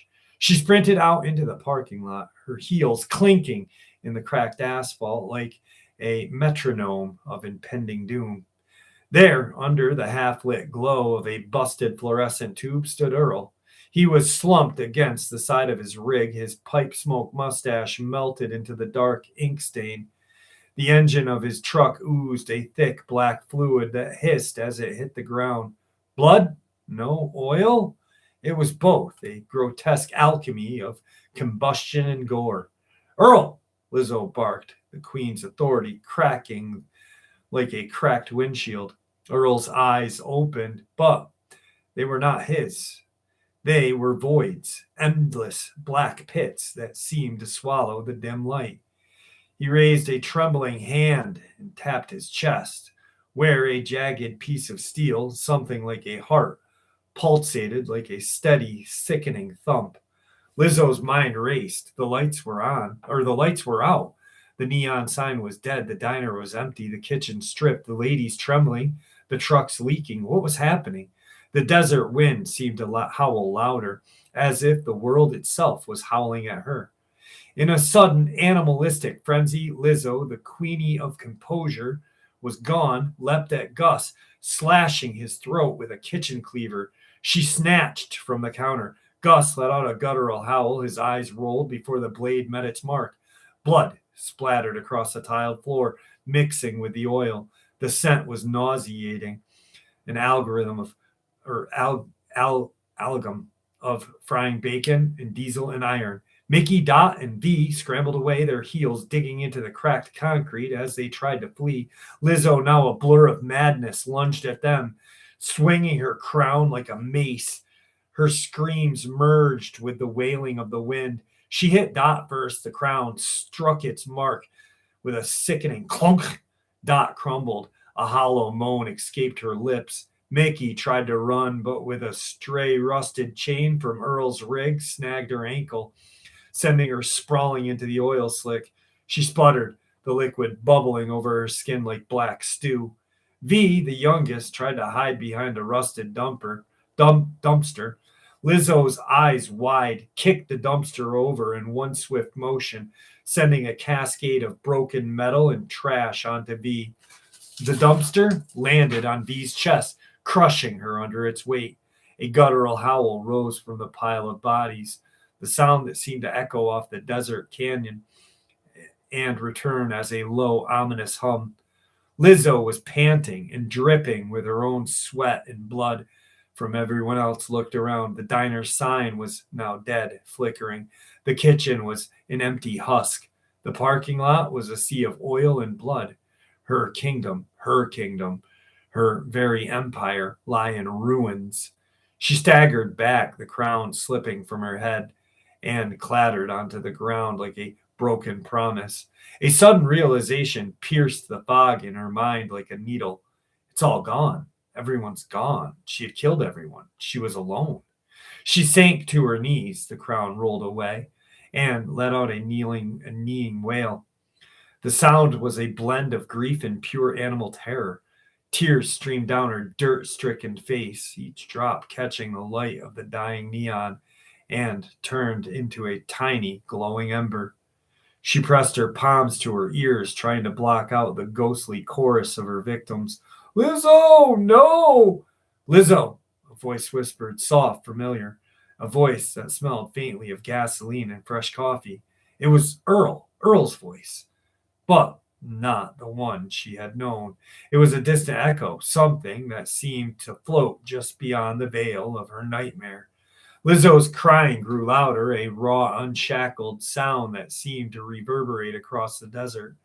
She clutched at the crown as if perhaps it could anchor her to something real. The crown was cold, metallic, and hard, nothing but hollow shell of power she had once claimed. In that instant, the world swayed, the darkness twitched, like a seam of film slipped. A projector sputtered, and then pop! The neon sign burst into sudden, brilliant flash of light. The harsh fluorescent in the garage sputtered back to life, and the whole scene dissolved like sugar in coffee. Lizzo was jerked awake. She was no longer in the cracked vinyl booth of her diner, but lying on a thin, crinkly pillow covered in faded blue floral fabric. The ceiling above her was plastered with peeling paint. A small window let in the light of the early morning. The scent of fresh coffee drifted up from the kitchen below, mingled with a soft hum of the refrigerator. She sat up, rubbing her eyes with the backs of her hands. A phantom taste of oil still lingered in the back of her throat. The world was quiet, safe. The only sound was the distant roar of a semi-truck passing on the highway far away. She glanced over to the nightstand. There, perched atop of a mug, her mug, was a tiny dented soda can crown, exactly the one she had fashioned from discarded cans in a drunken night of entrepreneurship ambition. It was absurdly tiny, perched like a cheap tiara, utterly useless. The door creaked open, and Gus shuffled in. Clad in his greasy apron, half a smile was on his face. "Morning, Queen," he said, flashing a grin that made his eyes crinkle at the corners. "Coffee's ready. Earl's in the garage, polishing the new rig. It's beautiful. It's a beautiful day, perfect for a fresh start." The ladies, Mickey, Dot, and V, drunk, rolled into the diner, each with a cup of coffee in hand, laughing at a joke only they seemed to understand. The sound of their chatter was light, airy, in stark contrast to the nightmarish wails that had haunted Lizzo only moments before. Lizzo blinked, her heart pounded as if she had still been running through the oil-slicked concrete. She took a deep breath, a familiar aroma of bacon and fresh coffee, calming the tremors in her spine. Did you have a weird dream?" Earl asked, wiping his hands on a rag, a mischievous glint in his eye. Lizzo forced a smile, trying to steady the tremors. "Just a nightmare," she said. chuckling nervously. You know, the kind where the queen of the lot lizard kills everyone, then weeps over the dead neon sign. They all laughed, or seemed to pulse with life.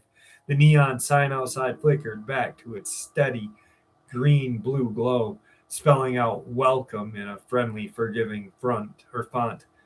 Lizzo glanced at the crown. Her tiny dented tribute rested on her table. She picked it up, feeling the cold metal against her fingertips, and placed it back. This time, not not on her head, but on the edge of the counter. A reminder that power, after all, was as fragile as the thin porcelain of the coffee mug. The morning sun swept through the dusty windows, painting the diner in a soft, golden light.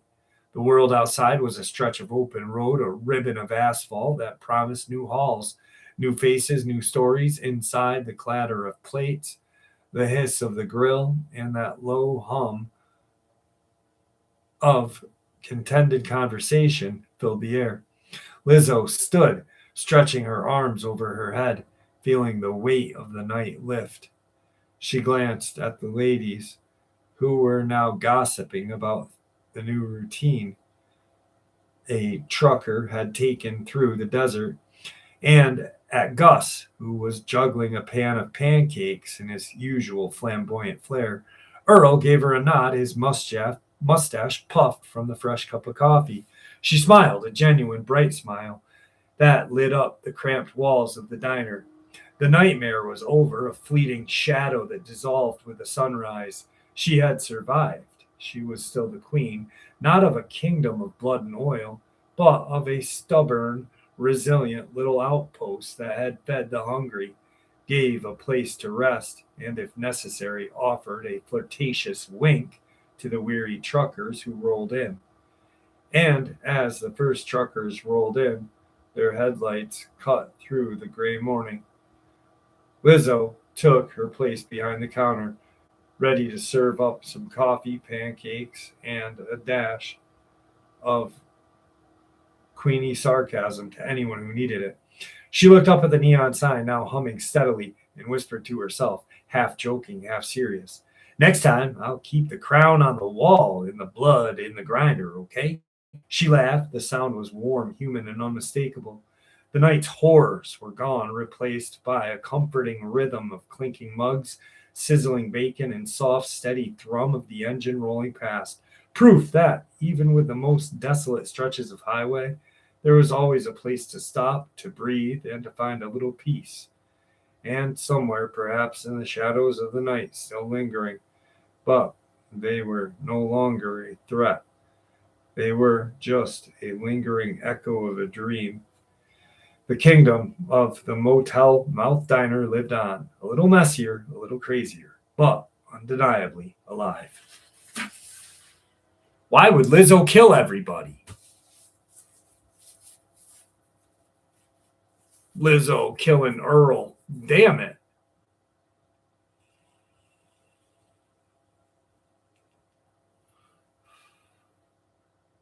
What's up, Wiley? How are you, buddy?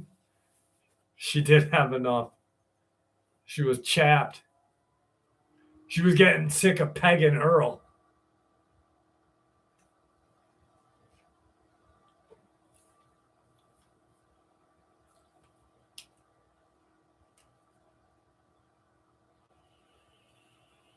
Smitty, thank you so much to the best live hosts and the coolest community on YouTube. Much love. All of you keep putting the truth. I also love hearing Lizzo's. Oh, thank you so much. Craigers. Holy shit, Craigers. Larry Lindman, Arabic, Smitty, Pups, Mr. Haunted. You guys have been great tonight. Thank you so much, man. I really don't deserve this. Holy shit. Harlem, what's up? How are you, buddy? Smitty, thank you for those kind words. I appreciate that.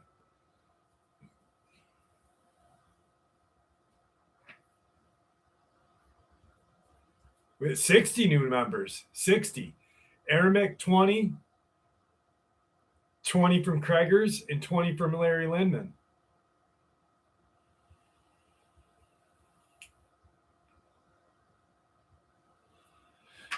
No, Storm. It was she killed everybody, right? She killed everybody that she realized it was just a nightmare. It was literally a nightmare. So everyone's alive.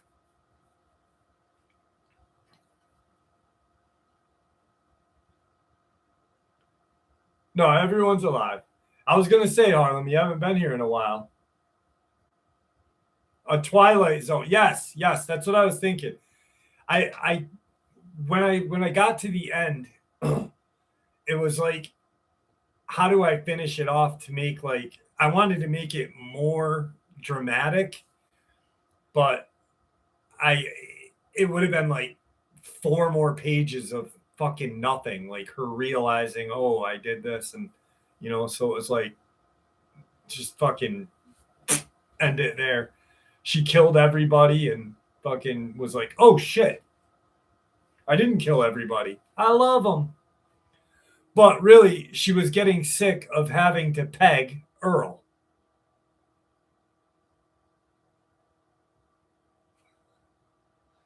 Thank you, SDL. With the purple rubber donkey wiener. She loves that purple rubber donkey wiener, doesn't she?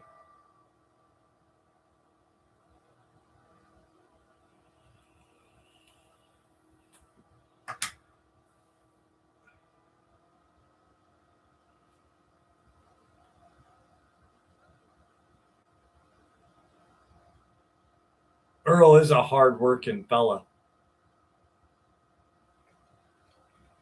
But Lizzo does some dastardly things to him.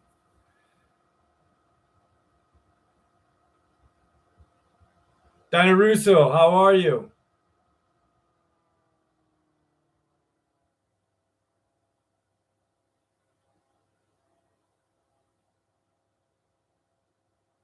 Yeah, F Snow is right. F Snow is right, buddy.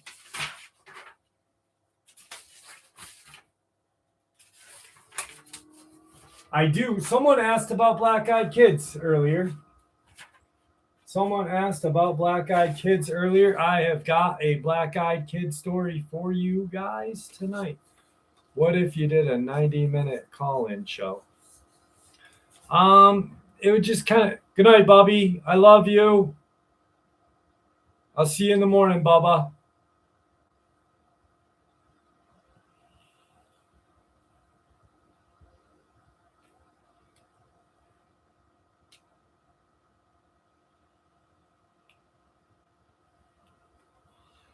I don't know, Wiley. I don't know. I've been thinking about it. Hang on, I got to do the upstate shake. Oh. There we go. No. There we go. That's better. I've been thinking about it. It's just I don't know how it would work because I want everybody to have equal time. You know what I mean? So we'll have to play that. We'll have to play it by ear, to be honest with you.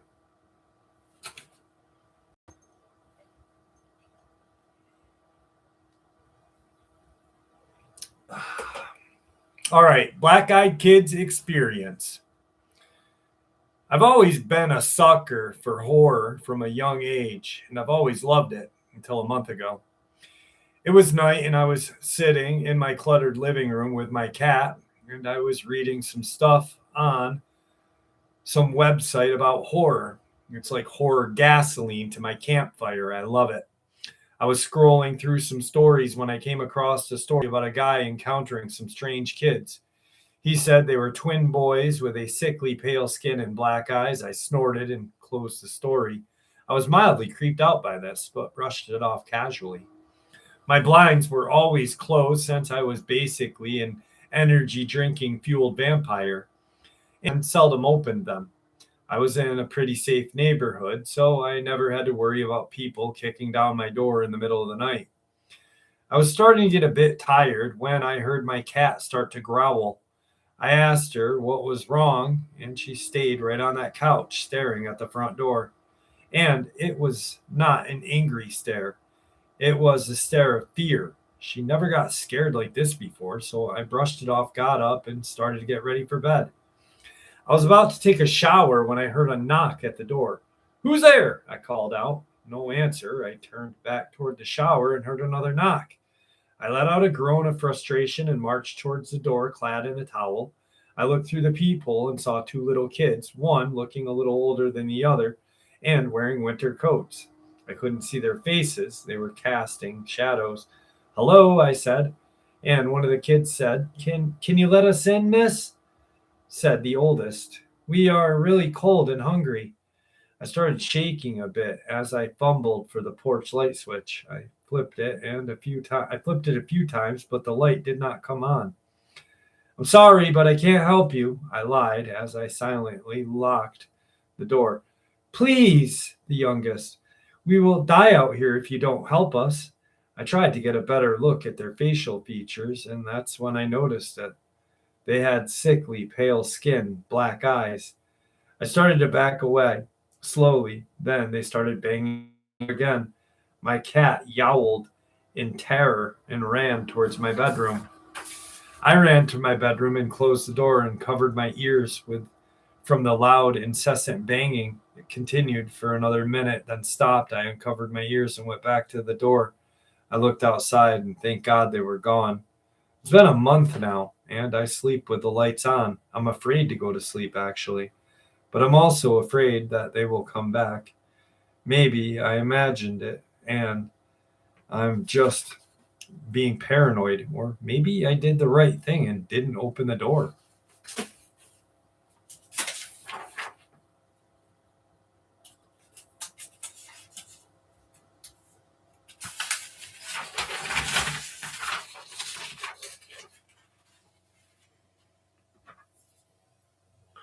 Auntie Erin, how are you?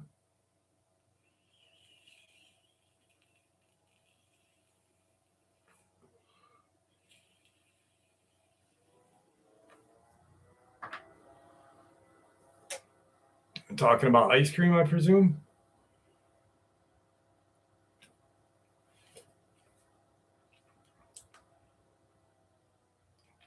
I am good. Thank you for asking, too. I wish they would make a Coca Cola flavored ice cream. Coca Cola flavored ice cream would be good. I'm eating a sesame hero with mayo, just mayo, and cheese doodles. And it's all I had in the fridge. What's a sesame hero? Is that like sesame seed bread? I don't know that.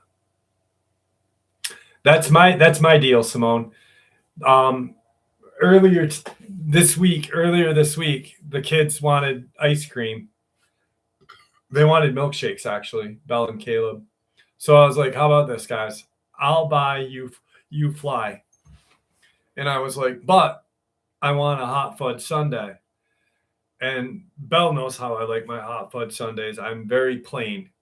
I said, "I want 3 scoops of vanilla ice cream, and I want extra hot fudge, and that's it." And to me, that is the greatest fucking hot fudge sundae ever.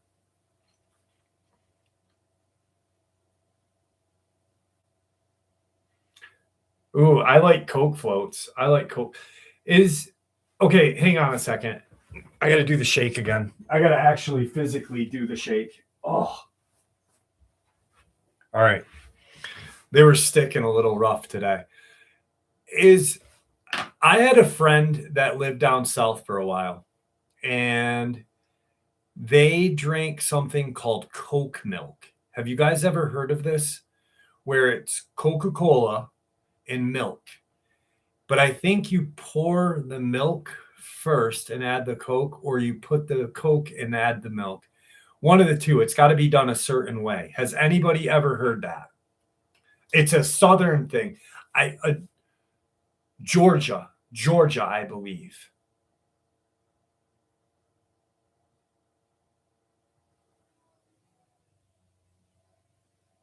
I've got one person. Smitty says, "Yup." What's a crawler? Double D. A crawler is what people um call a creature like the rake. The rake is a creepy pasta. That creepy pasta was created by a guy named Tobias Wade. Um, but he coined the phrase rake and based it off of the creature called the crawler.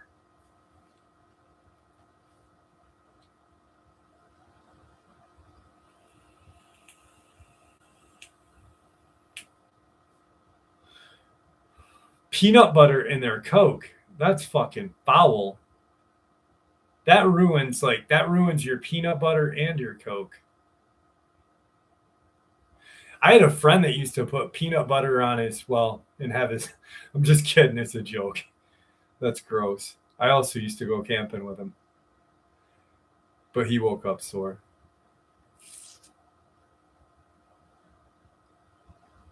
Never heard of it. I don't know. It was one time I had heard it. Their brother lived down south.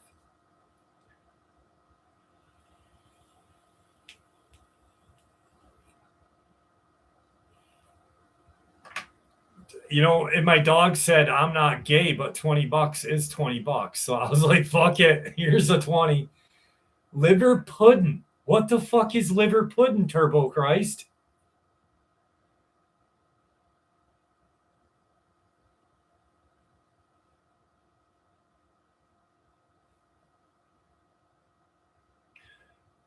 Crawler. Okay. Have you ever seen the movie Descent, Double D? Where they are like a pale. Okay. I believe that crawlers were created by the gray alien and using human DNA, and other things like that. So in the Descent movie, there's a creature that is very human-like, very pale, elongated arms, elongated legs, a very void face, very void of any expression, anything. It's a nondescript. It's very nondescript, with jagged, sharp teeth, very similar to a gray alien, but more demonic looking. The movie The Descent was pretty much a soft disclosure of it.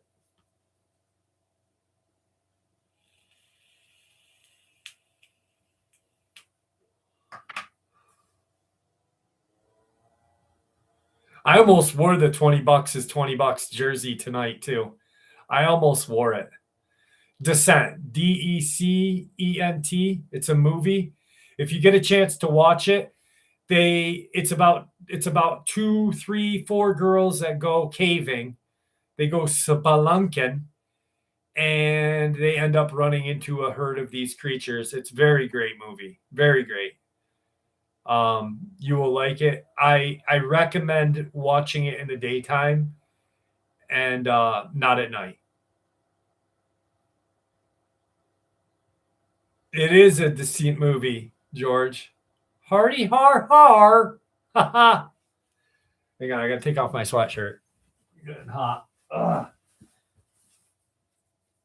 Ugh.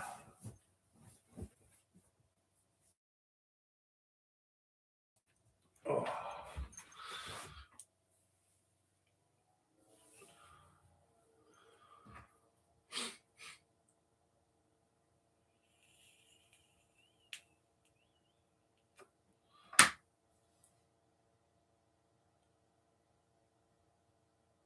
There is a part 2. Part 2 is pretty good. Part 2 of The Descent is actually decent. Usually, like, part 2 suck balls, but part 2 of The Descent is good. It's good. There's 3? I didn't know there was 3, Jager. What's up, Jager? How are you, buddy? You sneak in the back door? Snuck right in on me. I'm like, whoa, where'd you come from, Jager? Shit. Part 2 is good.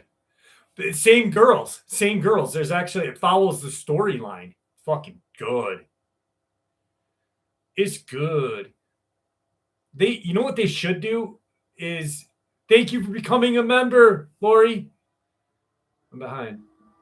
Don't bring. Yes. You know what they should do a remake of? Chud. They should remake Chud. That would be badass. I don't control the ads, guitar. So there's no point in saying it. It's YouTube.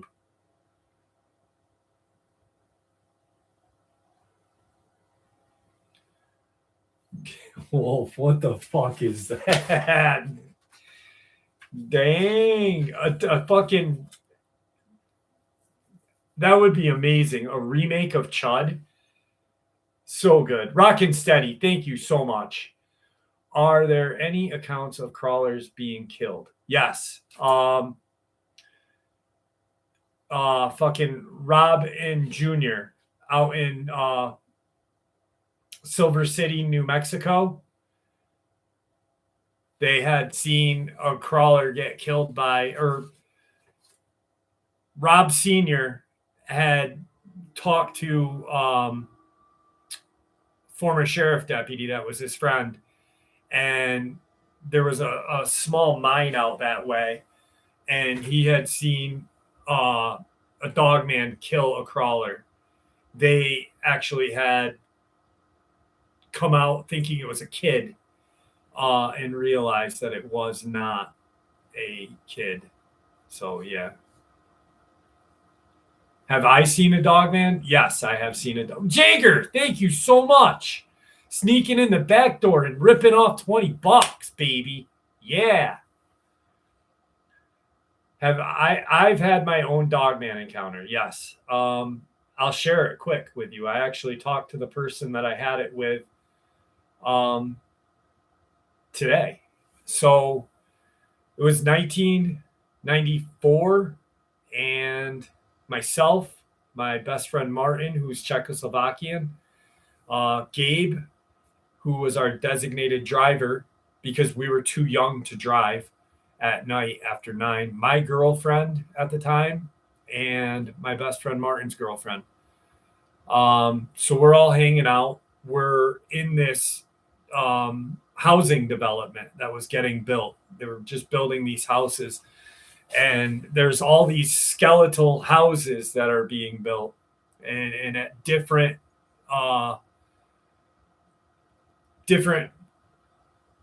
builds along the way. So there's like one done. Nobody's living in them. There's about 6 or 7 of them. In the middle of this cul-de-sac, there's one of those orange like street lamps that do not put out a lot of light. We're hanging out there. Like, I'll never forget the night. We're listening. My friend Gabe had this big old car, and it was this blue gutless Cutlass. We're all under the age of 18, so we can't drive past 9. Gabe is over 18. He was 18. And we're listening to Biohazard, the best Biohazard album ever, greatest New York City hardcore band ever, and just hanging out. We weren't drinking, we weren't smoking weed, we weren't doing anything. Like, I was just chilling with my best friend and my girlfriend and my buddies, you know. And all of a sudden, we hear this noise come from the freaking woods. The girls instantly scream out vampire. Like, that was the craziest thing. We hadn't been watching anything scary earlier that night. And all of a sudden we see these eye shines coming in the woods, different height, 4 feet up to like 7, 8 feet in height. Now, what's weird about that is the woods behind these skeletal houses that are being built. This is a brand new development. So those woods it wasn't a clear path back there. They had pushed, lumber, and not woods, but like tree lumber. It was just a mess back there. And these things were moving very rapidly through the woods and with no issue. The girls are in the car. I'm standing by the front passenger headlight looking into the woods. And the noise that it made was just very strange. Almost like a howl with a cry, and this weird, the eyes were like a pale white, the eye shine.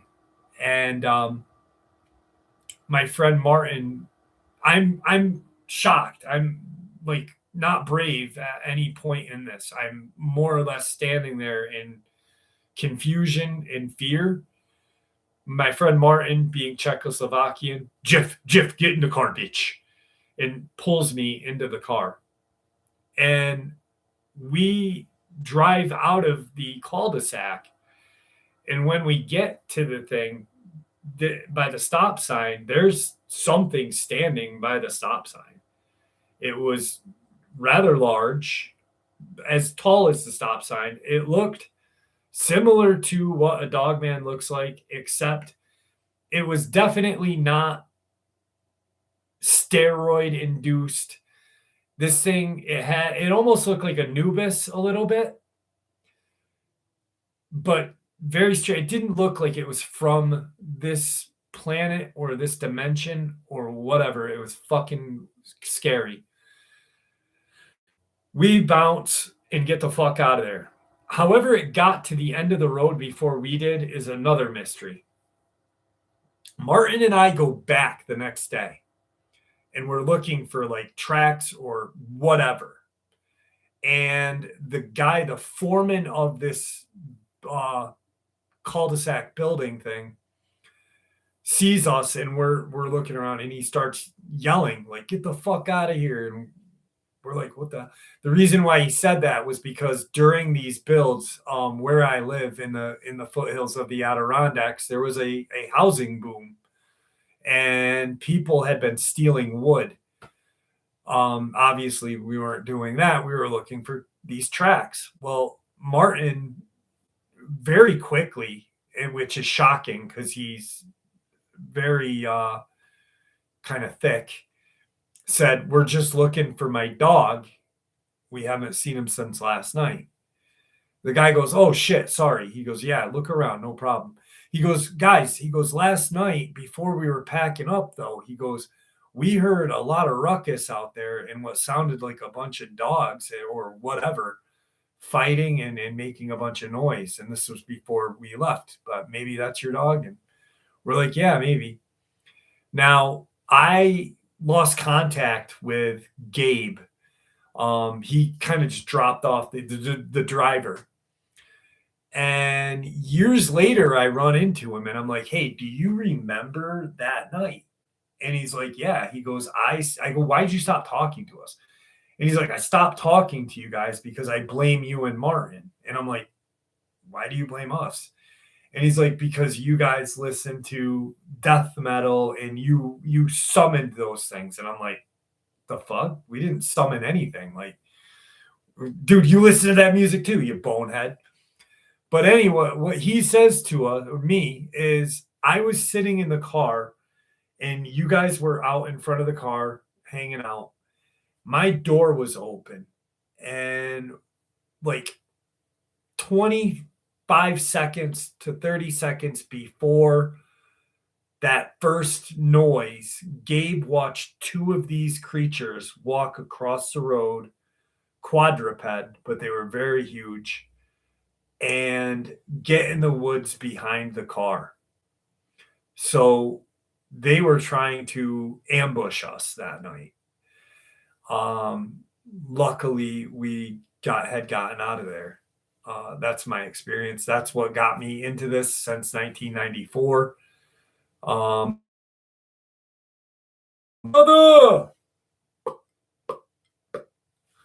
So I've been researching since that day, and I've been just obsessed with anything paranormal, cryptid related, and there is definitely more out there than we are aware of. And there's no expert in this field, Double D. That's the thing that you really need to understand is if someone says they're an expert in this field, they're lying to you because it's a science, it's a pseudoscience, which is based on theories and whatever kind of ideas or whatnot you have. What you know, I may not know. and so take that as how you will. So Bob Rings is here with us. Turbo Christ. I still got to get that tattoo, Turbo. I'll cover up this one right here. Black Eyed Kids, Jaeger. Black Eyed Kids are real, brother. Damn right. So the tattoo came out good, though. Finally all healed. Looking good. Little Anubis. Little Pubis. They are scary, brother. They are terrifying. But I got another terrifying experience right here from you. Why hasn't Five Rings said hi to me yet? My brother from another mother.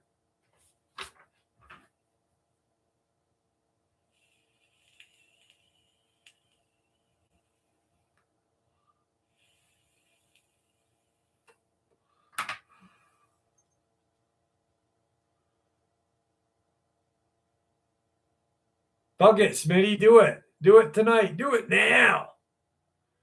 Do it now. No, we didn't see any tracks. We didn't go to the woods. We were more or less just trying to see if we could see anything. We were confused. We were 17. It was all like, I was going to be 18 that year.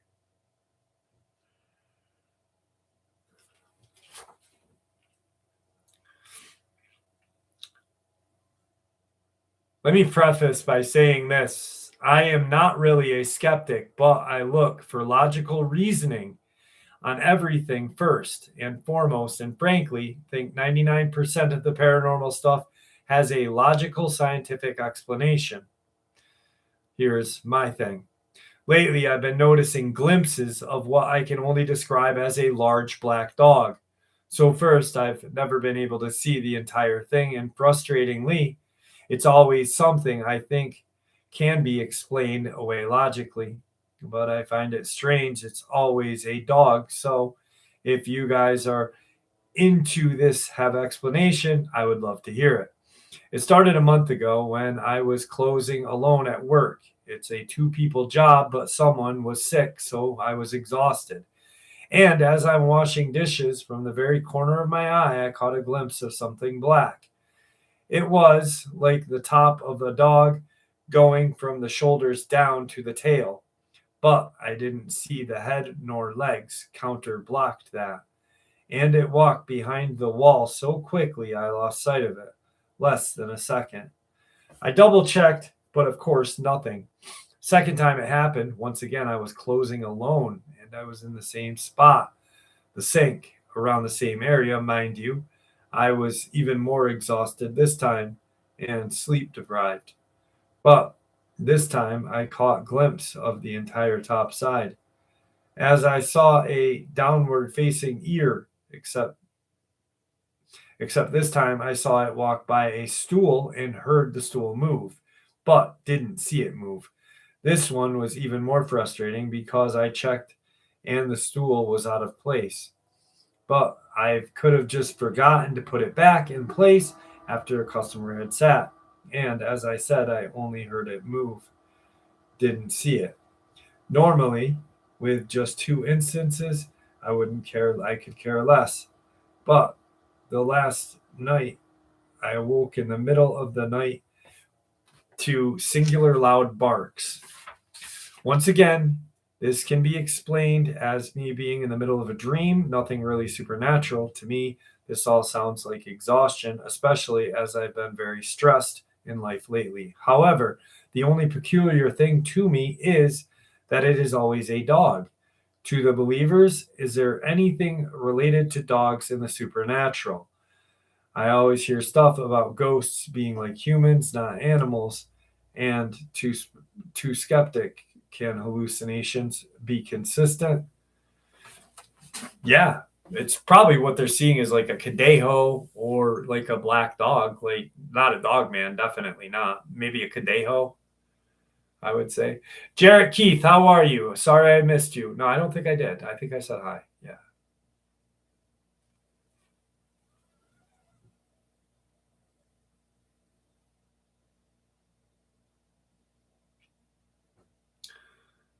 Dogman, uh, they're not new. They first mention of any kind of dogman-like creature is in ancient Sumerian text. The Cynocephaly is essentially an ancient dogman. Marco Polo, Alexander the Great, Christopher Columbus, they all have mentions of these creatures. They actually lived amongst humans back in the day, traded with them. There was a large group of them in India, actually.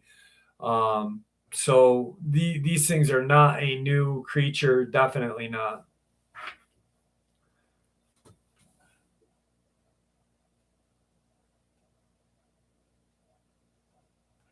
What's up, Five Rings? Thank you for saying hi to me.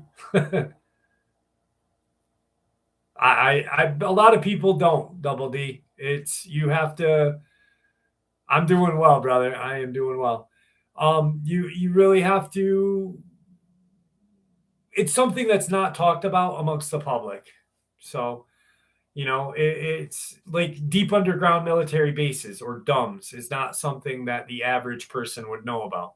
Like Bigfoot is a thing that people all know about because it's on TV shows and it has been since Leonard Nimoy and yada yada. Um, Dogman just kind of fell behind the Baker, an amazing researcher, and if ever there was an expert, it would be him. While working at NASA, he had done a lot of research, and there was a lot of misidentification between a Bigfoot and a Dogman for a while. So, what's up? Top of the morning to you, T. Ross. Tim Baker, Tim Kuhnbo Baker. I've got an interview with him on my channel. It's like a 4-hour interview.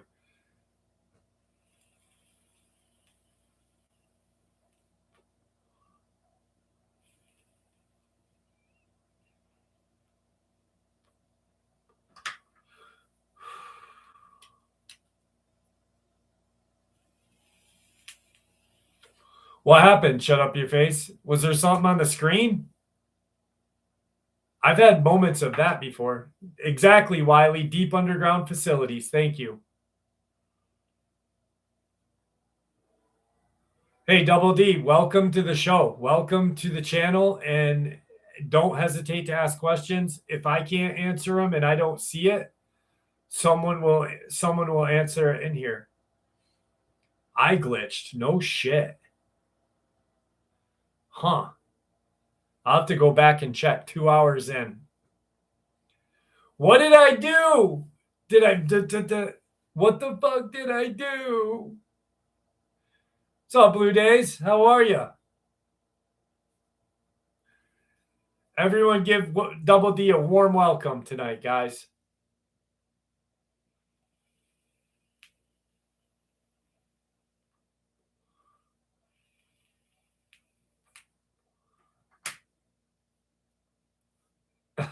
I want to see the freaking glitch now.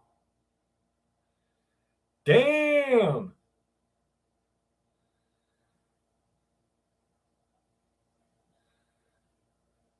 Mid-sentence. No shit. That's weird. That's weird.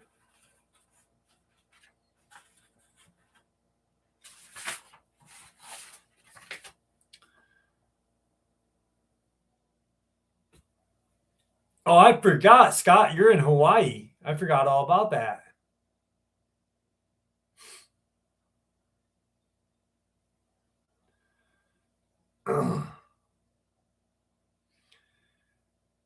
This experience takes place in Lake Shemet. I always pronounce this name wrong. Samish, Washington, in a heavily wooded area. One day, my friends and I were out doing what 13-year-olds do at 11 p.m. when we reached a stormwater pond bordering the forest. About halfway through the trail, we stopped because something felt wrong.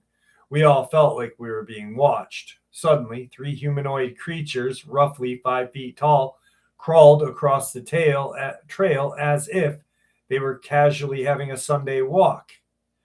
They stopped, stared at us for 2 solid minutes before moving on. In shock, we whispered, "What the hell was that?" And went to check where they had entered the woods. We found no footprints or tracks. It had been 2 years since then, and though I visit the pond casually, nothing has happened since. However, back in 6th grade, my friends and I were biking past a different stormwater pond, and something reached out from the ledge of the trail to grab my foot.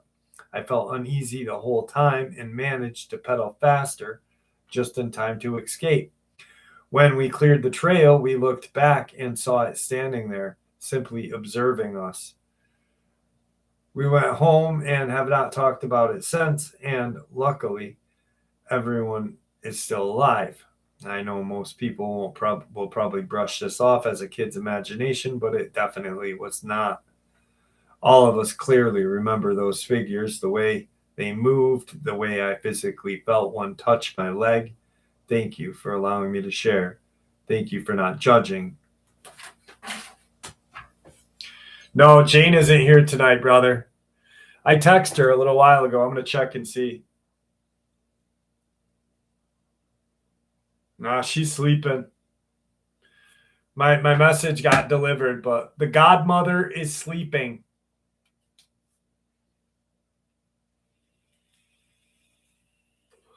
Jager, it was a Max Headroom. Really? Like that Max Headroom?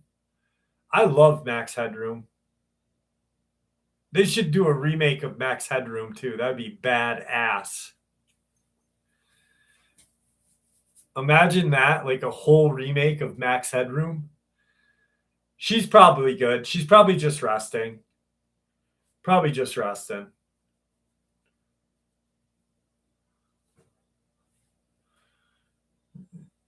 I don't know. No AI. We'll do it better than AI. It's got to be better than AI. Shut up your face. Fuck AI. Fuck AI. Fuck them.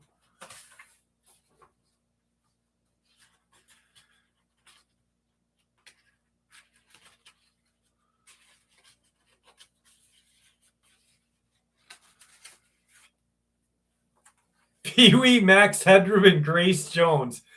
Dude, that's a movie right there. That's a movie right there. You put those three, haha, buddy. Have Grace Jones beat them all up. Little spankings.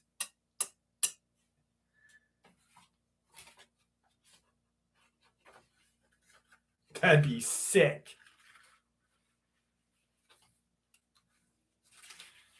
Max Headroom would call Grace Jones daddy. Oh, shit.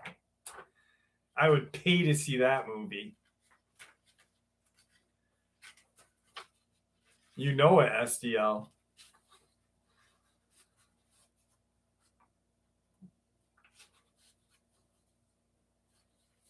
Actually, there's a big story behind that. Max Headroom technically wasn't a TV hack. There was a hack that had happened, and people had used Max Headroom as a hacked the TV cable company, and then, but he had been prior to, I believe. That's I want to fucking know that right now. I know the story. I just don't know it at the top of my head. Max Headroom TV hack. All right, has the Max Headroom incident been solved? No. The infamous 1987 Max Headroom signal hijacking in Chicago remains unsolved, with the perpetrators never identified or caught, despite extensive investigations by authorities like the FCC, leaving the identities and motives of the masked Max Headroom pirate of lingering mystery. Speculation points to local hackers or disgruntled WGN employees, but no definitive claims were made. And a statute of limitations has now passed, so the culprits will not face prosecution. The date that happened was November 22nd, 1987. Stations hacked: WGN during a sports broadcast and WTTW during Doctor Who. The hijacker, an individual in a Max Headroom mask and costume, delivering bizarre, nonsensical, and taunting messages, including referencing the Chicago Tribune and Pepsi, despite Max Headroom's Coca-Cola association. The accomplice, a woman in a maid's outfit, appeared and spanked the Max Headroom figure. Yes, a spanking. Technical aspects. The FCC discovered the hackers used a powerful dish antenna to overpower the station signals from a nearby location. I did not know Max Headroom got spanked. How freaking awesome is that?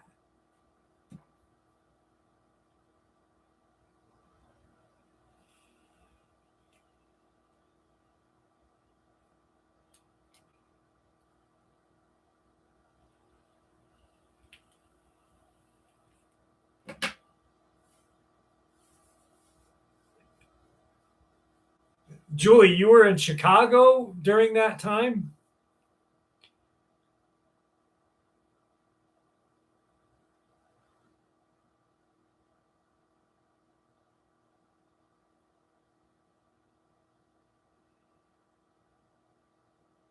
Yeah.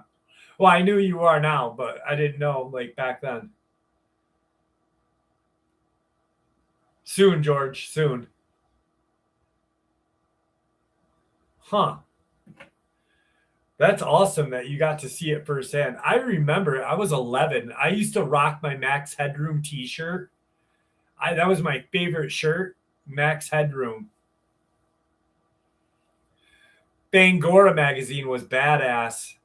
Whoever mentioned that, great, great magazine.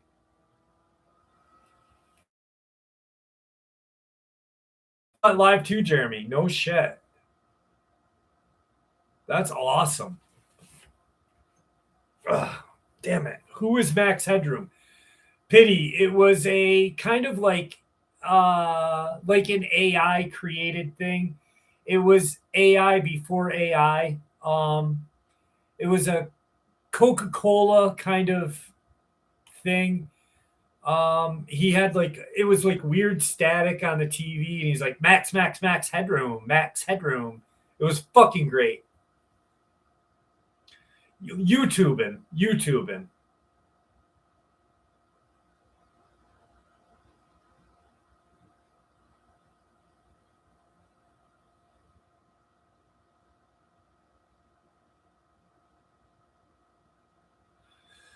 No, Roxy, they never told me about last week's screaming. That was crazy though, huh? Last week was insane.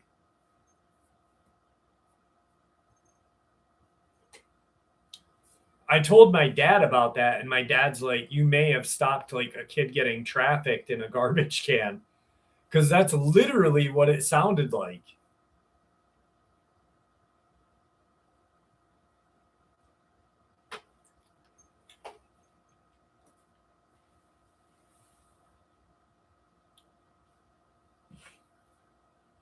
Yeah, the 80s were great. The 80s were great. No updates, George. No updates. It was creepy though.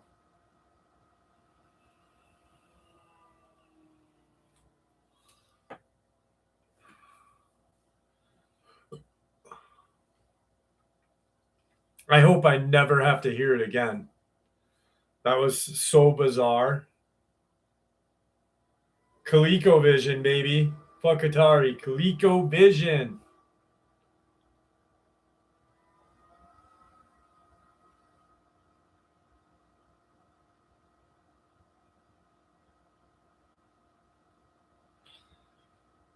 I think I would like the 70s better too. If I was born in 76, so I don't remember.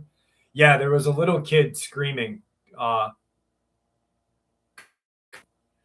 Kurt, little kid screaming.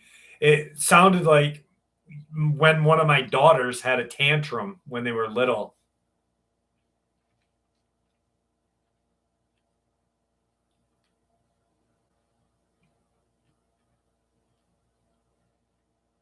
Tecmo Bowl. Theory on the eye shine. That they're demonic. Uh,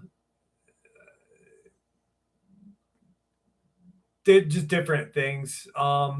Some monkeys, like the rhesus monkeys, eyes glow because of the fucking my brain just shut off. There's like two monkeys that eyes glow. It's in a book by Danny Van Drimeny. I don't know. I believe they're demonic. I think they come from portals. Yup, star 6-7. If you ever call, you're right, brother. You are right. All right.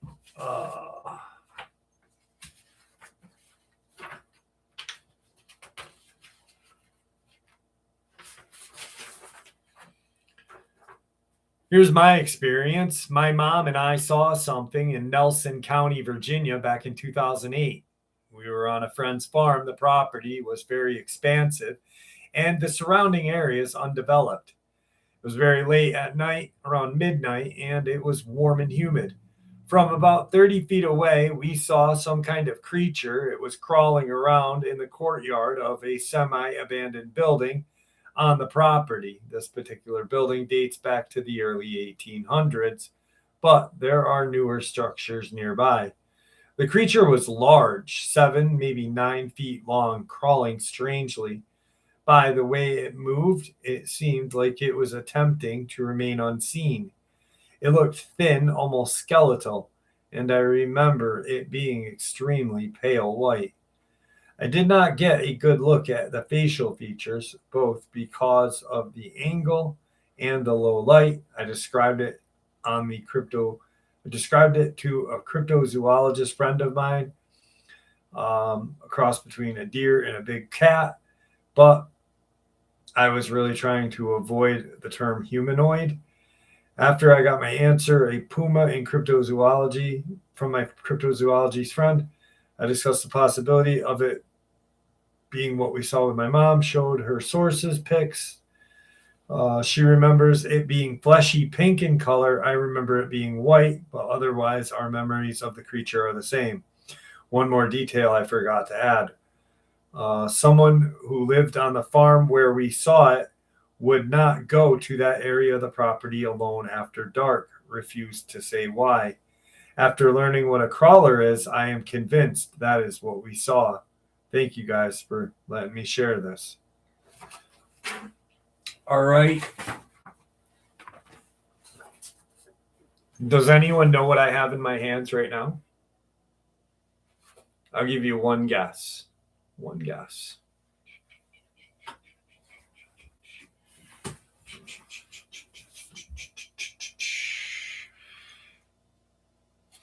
Obviously, Hollow Dazen got it. Hollow Dazen got it. This is the last Lizzo story of the night.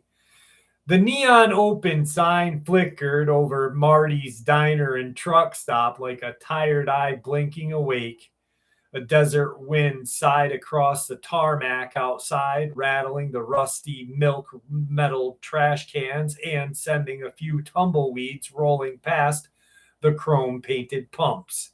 Inside, the air was thick with the smell of grease, burnt coffee, and the hint of cheap perfume that clung to the uniforms of the lot lizards like an embarrassing but oddly comforting perfume. Lizzo, the lot lizard Flores, was perched on the cracked vinyl stool at the far end of the counter, her eyes half closed, a cigarette dangling from her ruby red lips. She was the queen of this motley kingdom, a crown forged not of jewels but of whispered details. The night-long confessions, the occasional thanks for the ride, that turned into a steady paycheck. Her subjects, hustlers who called themselves the Lot Lizards danced around her like fireflies, each trying to stay in the queen's good graces. Tonight, the diner buzzed with its usual cast. Marty, the cook, who could fry an egg faster than a trucker could change a tire. Jenna, the teenage kitchen help, who could juggle a spatula and a tray of pancakes while still scrolling on her phone. The Drifters, a peer of road-weary bikers with tattoos, told stories older than the highway. And Earl, the hulking tattooed trucker with a smile that could melt steel and a stare that made Lizzo's hump like a... Earl lounged opposite Lizzo, his massive frame taking up the whole booth. He had been a regular for months, always ordering the same large coffee, a side of bacon, and a look that said, I am here for more than the free pie. Their flirtation was unspoken dance of winks and half-hearted jokes, the kind that turned the heat of the desert night into a private humming furnace. Hey, Lizzo, Earl said, sliding his massive hand across the worn leather. You ever think about taking this whole gig on the road? I got a spare berth in my rig, you know. She snorted, blowing a cloud of nicotine into his face. Honey, the road's too wide for my empire. I'm queen of this lot. My kingdom's 5 pumps, 2 tables, and a busted jukebox that only plays 80s rock ballads. Perfectly imperfect. Before the joke could end, a guttural boom echoed from the sky, rattling the neon sign as if a giant hand had swatted at it. The sound was not thunder. No, it was low, reverberating roar that seemed to be coming from the very ground beneath the patron's boots. The lights flickered, the jukebox sputtered, and the whole diner fell into sudden electric hush. Everyone craned their heads towards the parking lot. A blinding column of white light erupted from the sky, flattened the distant dunes, and split the night like a hot knife through butter. In the glow, a massive disc-shaped object settled in the cracked asphalt with a soft, metallic sigh. The sound of gears engaging in a language no human ear had ever heard. The UFO, if you could call it that, was a gleaming saucer like a mothership, its surface crawling with him in the veins and in the blue light. From its belly, the ramp lowered with a hiss, revealing a stairwell of silver that seemed to stretch into the void. The diner's regulars stared, mouths agape. Even the lot lizards stopped mid-jiggle, their eyes wide and unblinking. Ladies and gentlemen, a despondent voice boomed, resounding from the vessel itself. We have come for our queen, Lizzo the Lot Lizard. She shall become empress of our planet and the Confederation, ruler of the galaxy, where commerce is law and pleasure. Marty dropped the spatula and clanged, echoed through the like a gunshot. Damn it, like a gunshot. We don't have no queen, he said, though his eyes flickered with a thrill. We got a diner, not a throne. The alien presence was not a single creature, but a chorus of hovering silhouettes, transparent, humming, each one a swirl of iridescent mist that seemed to materialize and dissolve in the same breath. Their hands were tendrils of light, their faces smooth and featureless.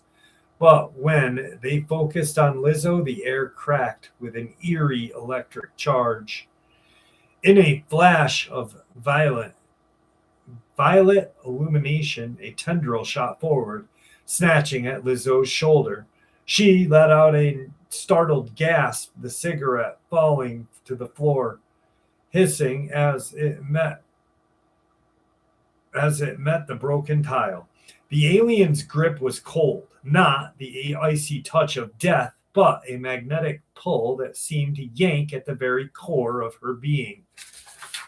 Lizzo's eyes rolled back, and before anyone could react, the alien lifted her up, cradling her like a delicate artifact, and began to ascend towards the ship. A thin line of neon light traced her path as she hovered just above the ground, about to be ushered into the abyss of the ship. No! Earl roared, leaping from his booth with the speed of a man who had spent his life pulling over tailpipes in the heat of the desert. He slammed his massive hand onto the alien's tendril, sending a shock wave that rippled through the humming mist. The alien recoiled, its glowing ember. Jenna, eyes wide with a mix of terror and adrenaline, grabbed the nearest heavy metal pan and flung it at the towering alien. The pan struck the tendril, reverberating with a clang sounding like a gunshot in the silent desert night.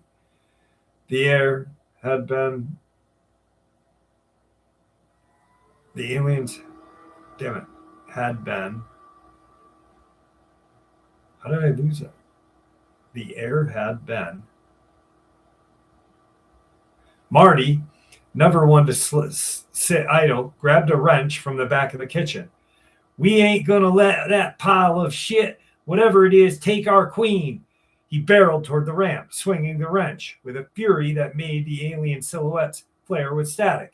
The drifters, brothers in grease and gasoline, dropped their bikes, their tattoos glinting under the neon, and rushed forward, grabbing any alien tendril they could see. One of them, a hulking man named Vinny, wrapped his arms around the alien's torso, pulling it away from the ramp and hurling it into the air. The alien spun, disengaged into a spray of glittering particles that vanished like fireworks at the sunrise. The lot lizards, normally content to curl around the parking lot, surged forward. They slapped, kicked, and even used their heels. Those stiletto covered stilettos that could.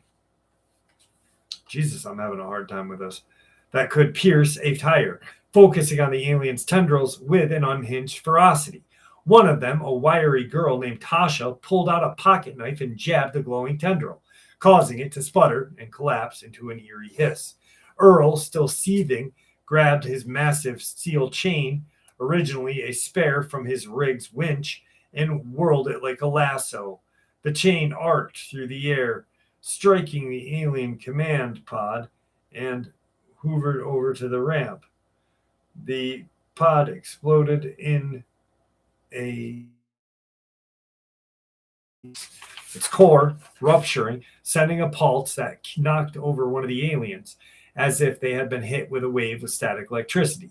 The UFO spluttered, a hull growing under the ferocity of the assault.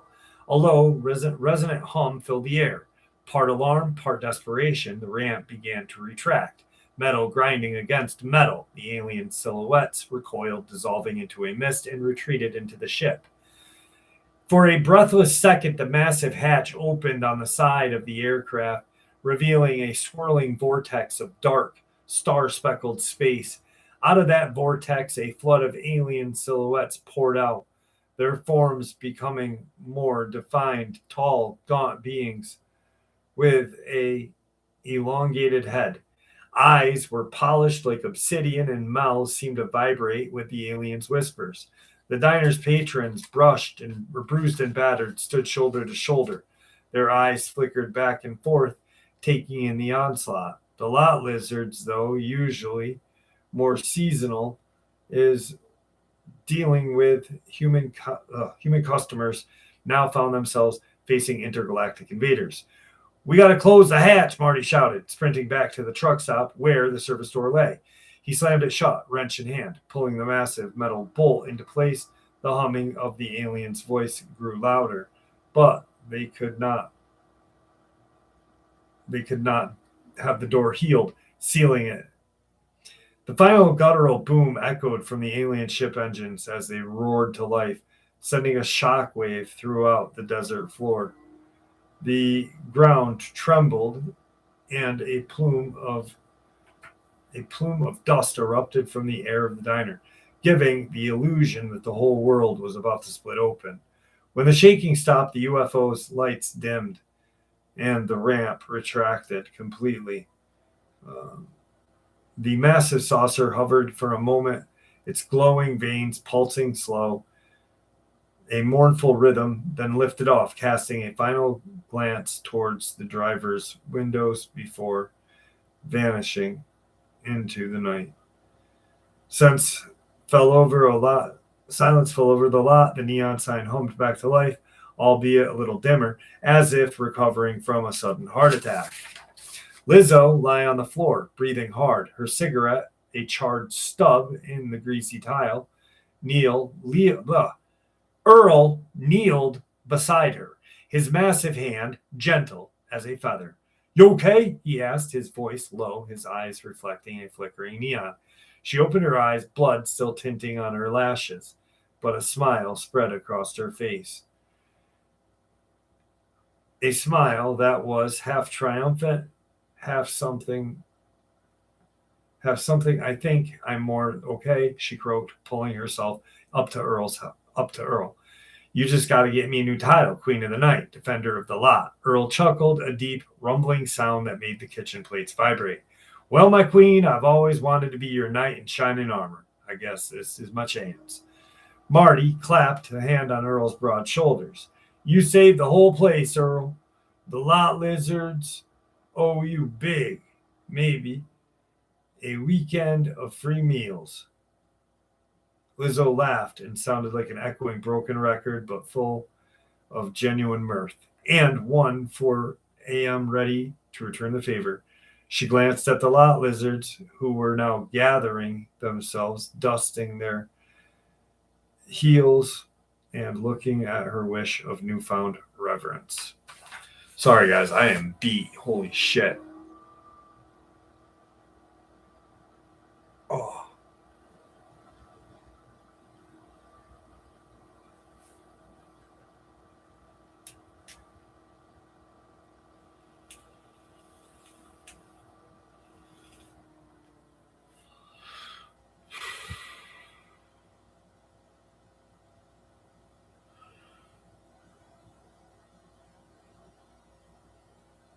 Just be. All right, guys, I'm crashing. It's been almost 3 hours. I'm just drained, especially after last night with the fucking snow blowing late. Guitar, I missed you, my friend. Thank you for popping in tonight. It's nice seeing you. Savage Lunatic, you too. Kathy Hayes. Sean, Holidays, Wiley. Guys, thank you for everything tonight. I really wish I could pull off another 4 hour, but I definitely can't. Hopefully there won't be any snow next weekend and I can be rested. But once again, thank you again for everything. You guys make my Saturdays what they are. Awesome. So without you guys, Saturday would suck. What happened with the stream? Nothing, Eric. Nothing. They never. I hit *67, so they couldn't call me back. So other than that, nothing. But all right, guys, I'm gonna try to hit the hay before 4 o'clock. I'll see you guys. Well, I'll see you guys tomorrow for an upload. But thank you once again, and Jager, thank you. Kreggers, thank you. Arabic, Larry Lindman, Pups, everyone who donated to the channel tonight. You guys are amazing. You don't have to do it, but thank you. I appreciate you all. I love y'all. Thank you.